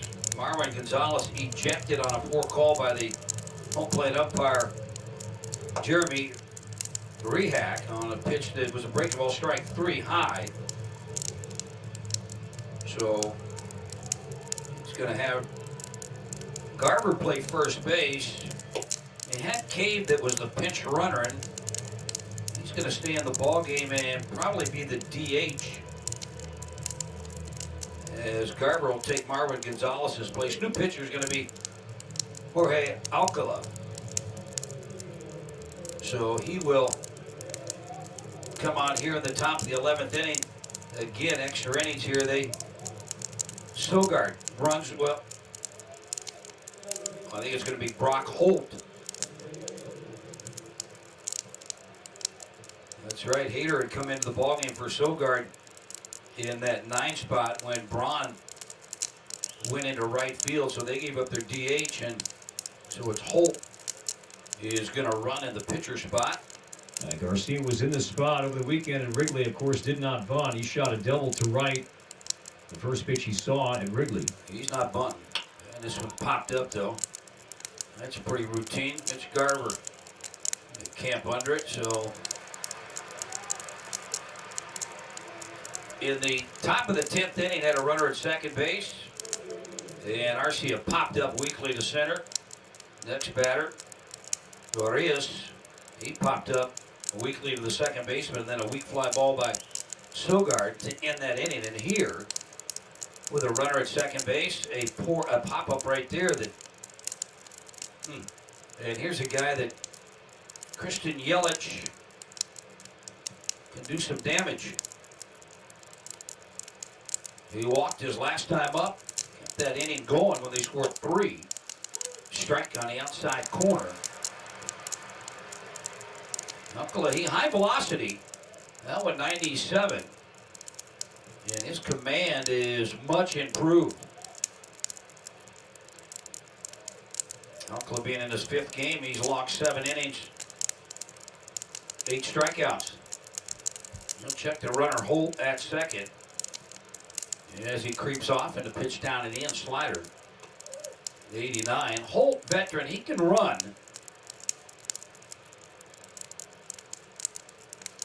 Polanco is tucked in behind second base, so he's holding him close there. 3 runs on 3 hits for Milwaukee. 3 runs on 5 hits, 1 error, and it was a costly one on the Twins. Just their 3rd error of the year. 1 ball, 1 strike, and a pitch way outside. Nice stop there by Vila. Righty David Phelps is warming in the Milwaukee bullpen. Twins will have Adrianza, Buxton, and Avila due up for the bottom half of the inning. But Vargas as the runner.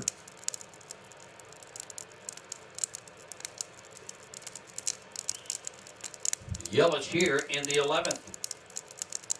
3-3 tie. Runner at second. Nobody out. I'm sorry, one out. There's a breaking ball. That missed. And now 3 balls and 1 strike. Hiru's in the on-deck circle. He had the bloop base hit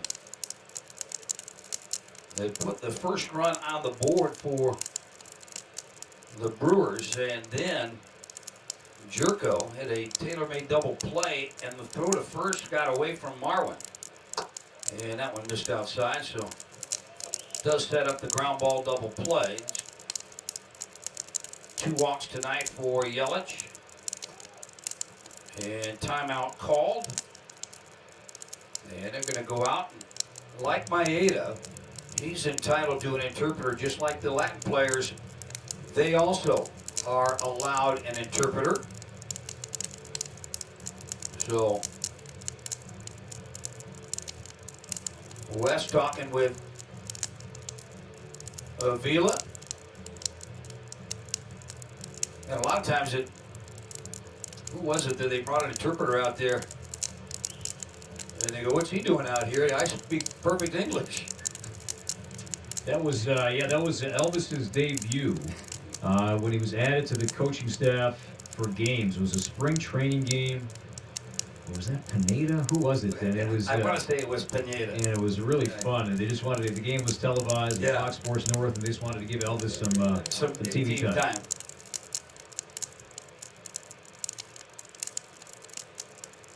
So 2 on.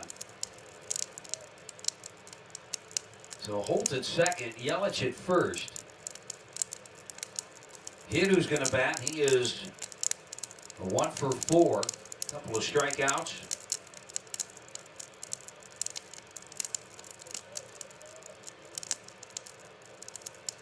Well, the story here tonight for 8 innings was Maeda. He had a no-hitter. And a pitch down and away. Ball 1.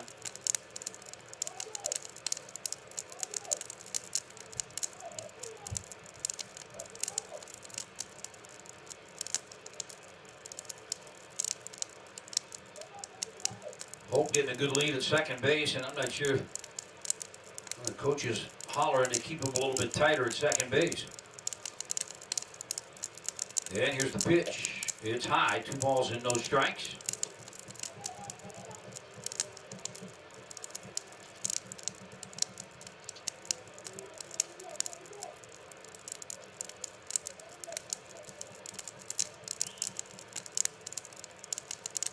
Said he has 8 strikeouts in 7 innings. And there's another pop-up. Kepler routine here. No tag up for Holt as that ball is out number 2. And now it'll be up to Jed Jerko. Jerko came in for a pinch hitter for Justin Smoke.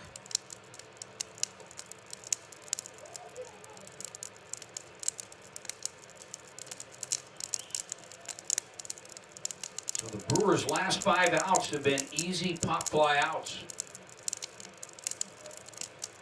Braun in the on-deck circle, the inning would continue. Malcolm on the mound, sets and delivers. And a pitch high and tight.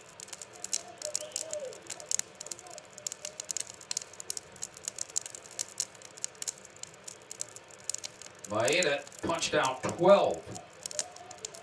Brewers, and at one point set a new Twins record tonight in 8 strikeouts in a row. Twins added an insurance run in the 7th inning, but Brewers tied it up in the 9th.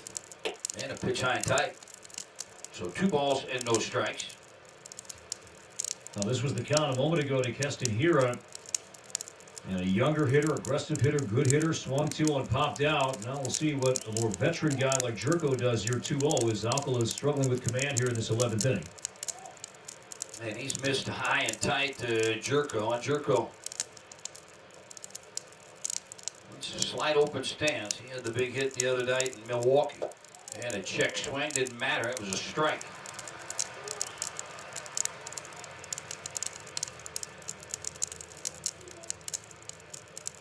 Alcala did come up last year with Minnesota, just 2 games. He was a AA and AAA last year. Did start some games. 2 balls and a strike and fouled back.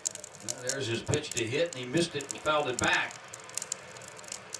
So a count of 2 balls and 2 strikes. And the slider really hasn't been a strike, and the Brewers have not been chasing that yet.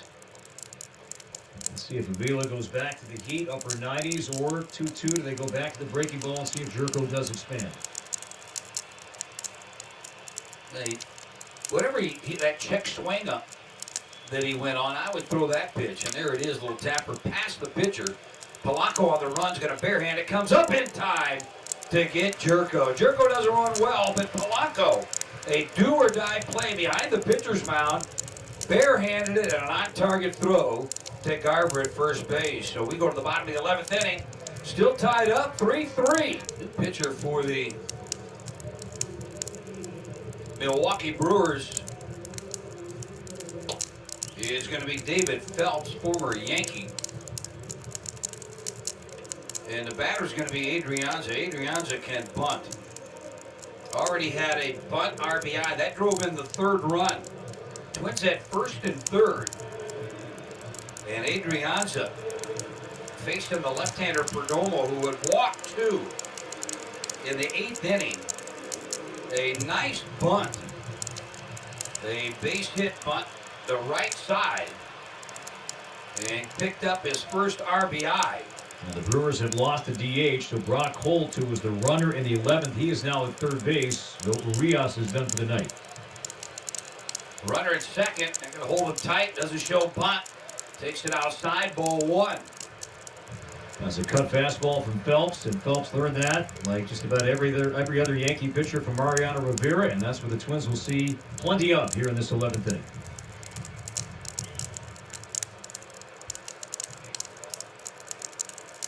Adrianza didn't show bunt. Let's see what he gets here. Right on top of the plate, setting up inside, and the pitch is inside and missed.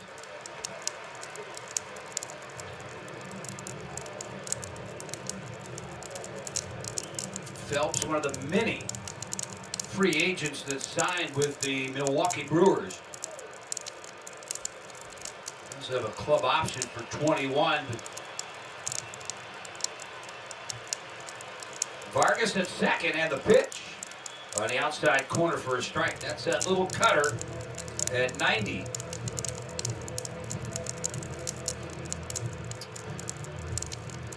Adrianza in his career has yet to produce a walk-off hit. Has that chance here in the 11th inning tonight. Any kind of base hit should score Vargas. And the pitch, ground ball right side, fielded by the 3rd baseman. Jerko's going to go to 3rd, and he's going to get the out there. A one-hopper to Jerko, and he came up, made a low throw to Brock Holt at 3rd base. Holt picked it out of the dirt and tagged out Vargas going to 3rd base. Well, that's a tough play, and Holt just into the game. A low throw, like you said, from Jerko across the diamond. And man, Holt gloved it and got the tag down. So no bunt there. They let Adrianza swing away, and he hit it right to Jerko, who was playing in, and a one-hop throw and a great catch by Holt. Wow, that was the play, because Jerko just short-hopped him, hit the grass, kind of caught it around his armpit. As Vargas, he was out by a good 5 feet. Here's Buxton. And the first pitch, ground ball 3rd. Could be 2. Throw to 2nd. Back to 1st. In time for the double play. That is 2 double plays that Buxton has hit into tonight. Both of them 5-4, 3 double plays. So again, Twins come up empty here in the bottom. A 3-3 game, righty to righty, and Alcala's first pitch is a breaking ball that missed high, ball 1. We're a bit behind. Let's do it now. 10 seconds for station identification on your home for Twins baseball.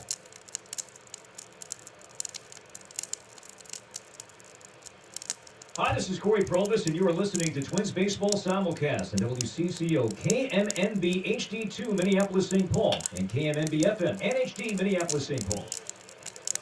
Ryan Braun, line drive, base hit to left, just past Polanco's arm and down to third. Goes Jerko, so Ryan Braun now 1 for 5, and the Brewers have runners at the corners, nobody out. And the batter is Manny Pena. It's a fastball that Alcala ran back in, and Ryan Braun pulled it, lined it over the head of Polanco. And the Brewers have 2 on, nobody out.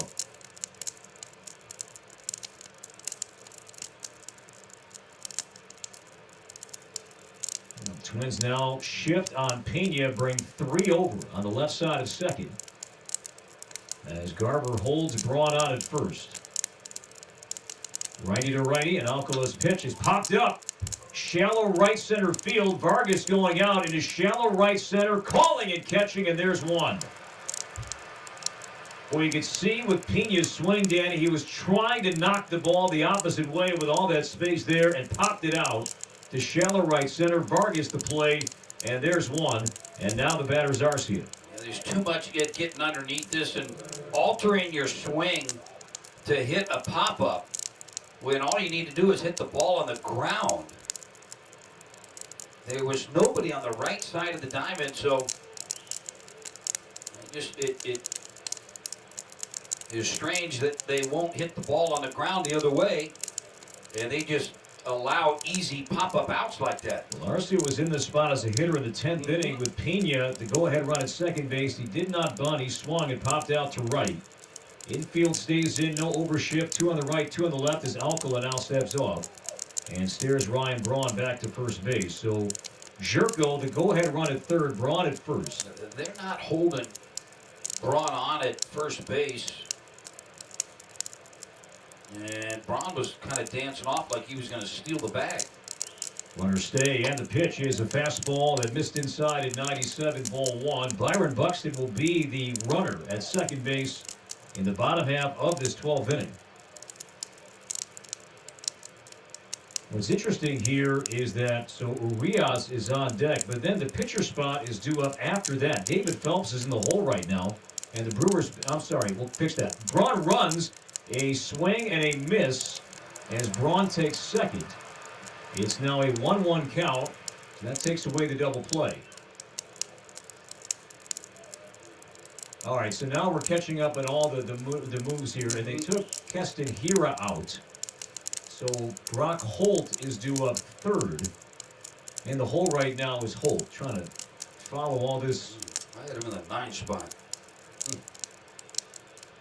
And the pitch is lined into shallow right. Kepler coming out. He'll dive, and Kepler made the catch, and the runner's home. As the throw comes back in, Kepler made the catch, and Jerko was frozen at third base. Now the Brewers dugout is thinking that he trapped the ball. Craig Counsell's going to turn to his left and have part of his coaching staff pick up the phone. Kepler a diving catch on a slicing, sinking liner in right. And Jerko at third, Kepler diving in, and that's a clean catch by Max. What a play.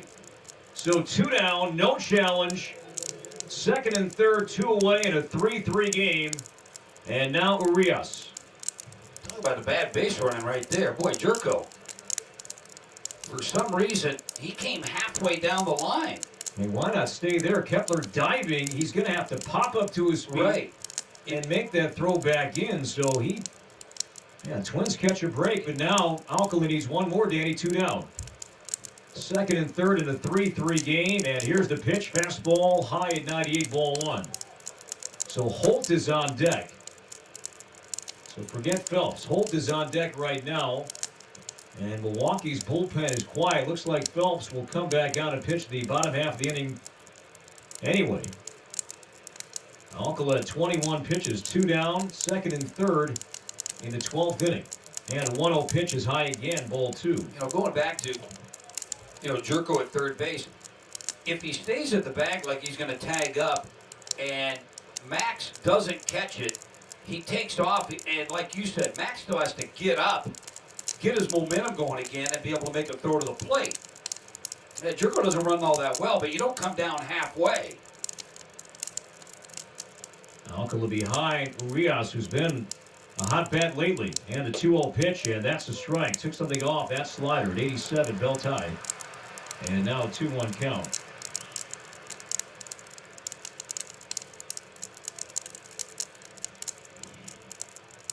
Luis Urias, 0 for 4 tonight. Playing his 7th game with Milwaukee this year. Jerko at third, Braun at second, 2 down.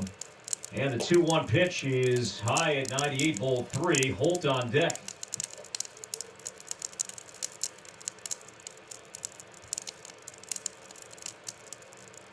Alcala going behind the mound right now. Takes off his cap. Tall right-hander. Gripping the baseball in his right hand and now right foot on the rubber. Behind a 3-1 count to Urias. He has his side. And the pitch is a strike 2 called on a slider.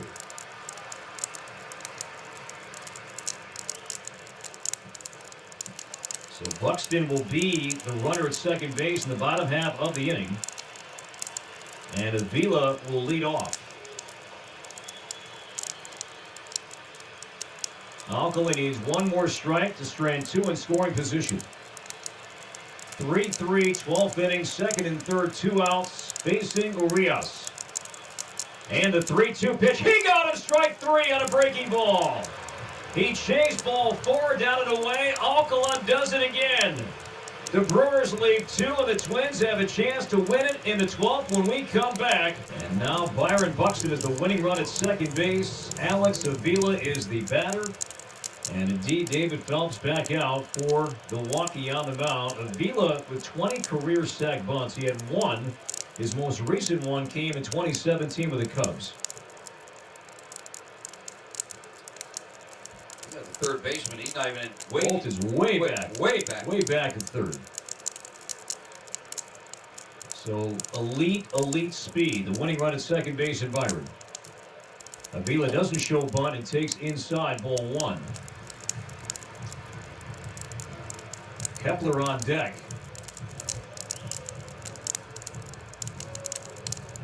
Infield for Milwaukee is playing back with 3 on the right side. So playing Alex to pull. Avila tonight 0 for 3 with a walk, 2 strikeouts. 3-3, bottom 12. What a night. And the 1-0 pitch is a backdoor curve that's outside, ball 2.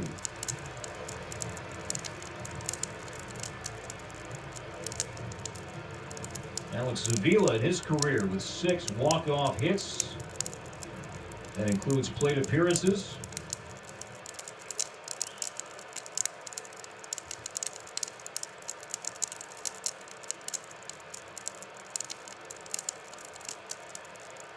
Ahead 2 balls and no strikes against Phelps.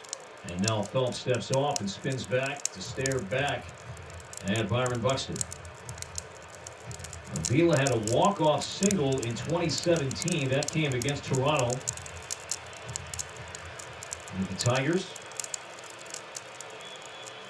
3-3, bottom 12. Byron at second. Nobody out. Kepler on deck. Avila waits.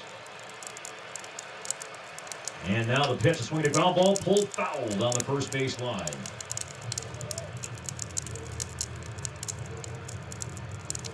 Holt, the third baseman. The shortstop is Arcia.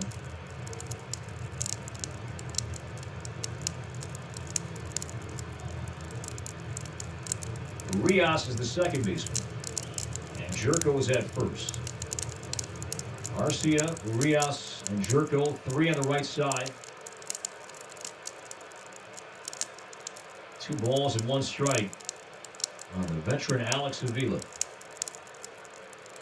Buxton at second, nobody out. And the 2-1, swing and a miss on a curveball. Now 2-2. They got 2 teams border battle right here, and they're taking it in late night.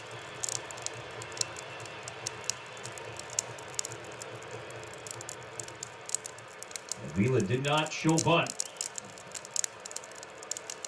Got ahead 2-0, but now back-to-back strikes.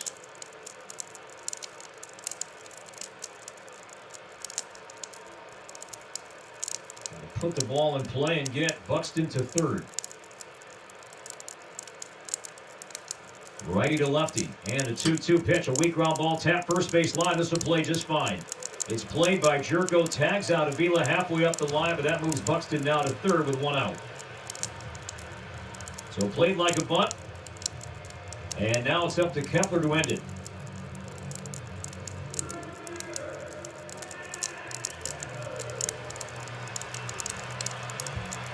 Kepler 0 for tonight.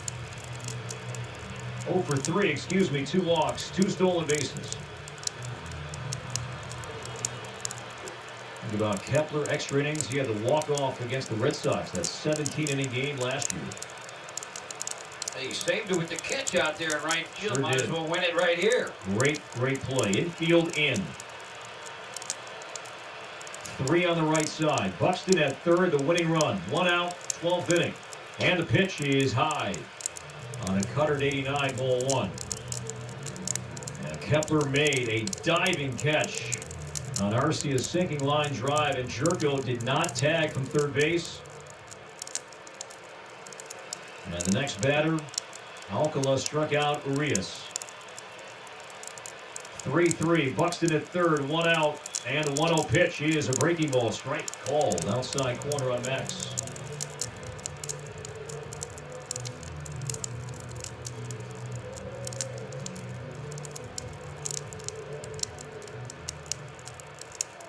And now let's see, I think they might change. Ryan Braun's coming in, and Milwaukee might have a 5-man infield here. Now, Kepler doesn't hit too many on the ground on the left side of the infield. And Braun is coming in from right, and now he's jogging over towards third base, maybe, and getting instructions from longtime Milwaukee coach Eddie Cedar. It's a 5-man infield. There's nobody in right field. And nobody in right field. And now let's see if Garcia is going to move over a bit towards right center. They're trying to get a hurry up move over there, but And counsel asking the infielders, all 5, to come in a few more steps. And the 1-1 pitch, a swing and a miss on a curveball. And now it's 1-2. Well, Phelps, strikeout pitcher this year, averaging about 13 strikeouts per 9. It's a 1-2 count to Max. And Polanco on deck.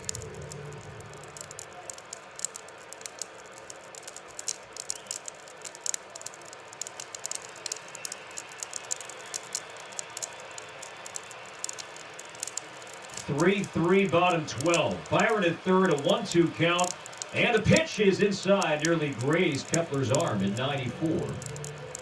And now 2-2. So Braun playing near third. And Braun now getting the attention of Yelich in left to have income in a few steps. Garcia shallow in right center. if Max gets that backdoor breaking ball, he's going to get it. So a 2-2 count to Kepler. Byron at third, 1 out. And the pitch is low. And that one blocked by Pena, ball 3. That's the pitch that Kepler chased 2 pitches prior. Now it's full. Polanco is on deck.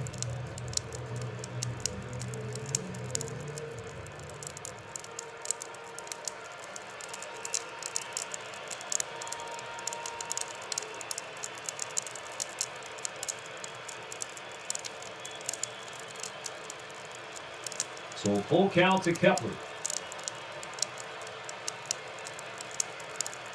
Buxton, the winning run, 90 feet away, and now time called.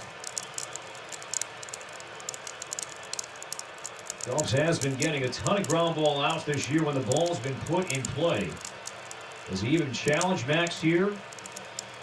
We'll find out. And the 3-2 pitch, a ground ball pulled to first and just fouled down the line. Just fouled down the line. Jerko dove left.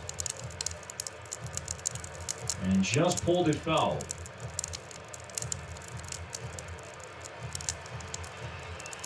The thinking there is, does he challenge Kepler? If he walks him, sets up the double play. And again, Phelps is getting so many ground balls and balls in play so far.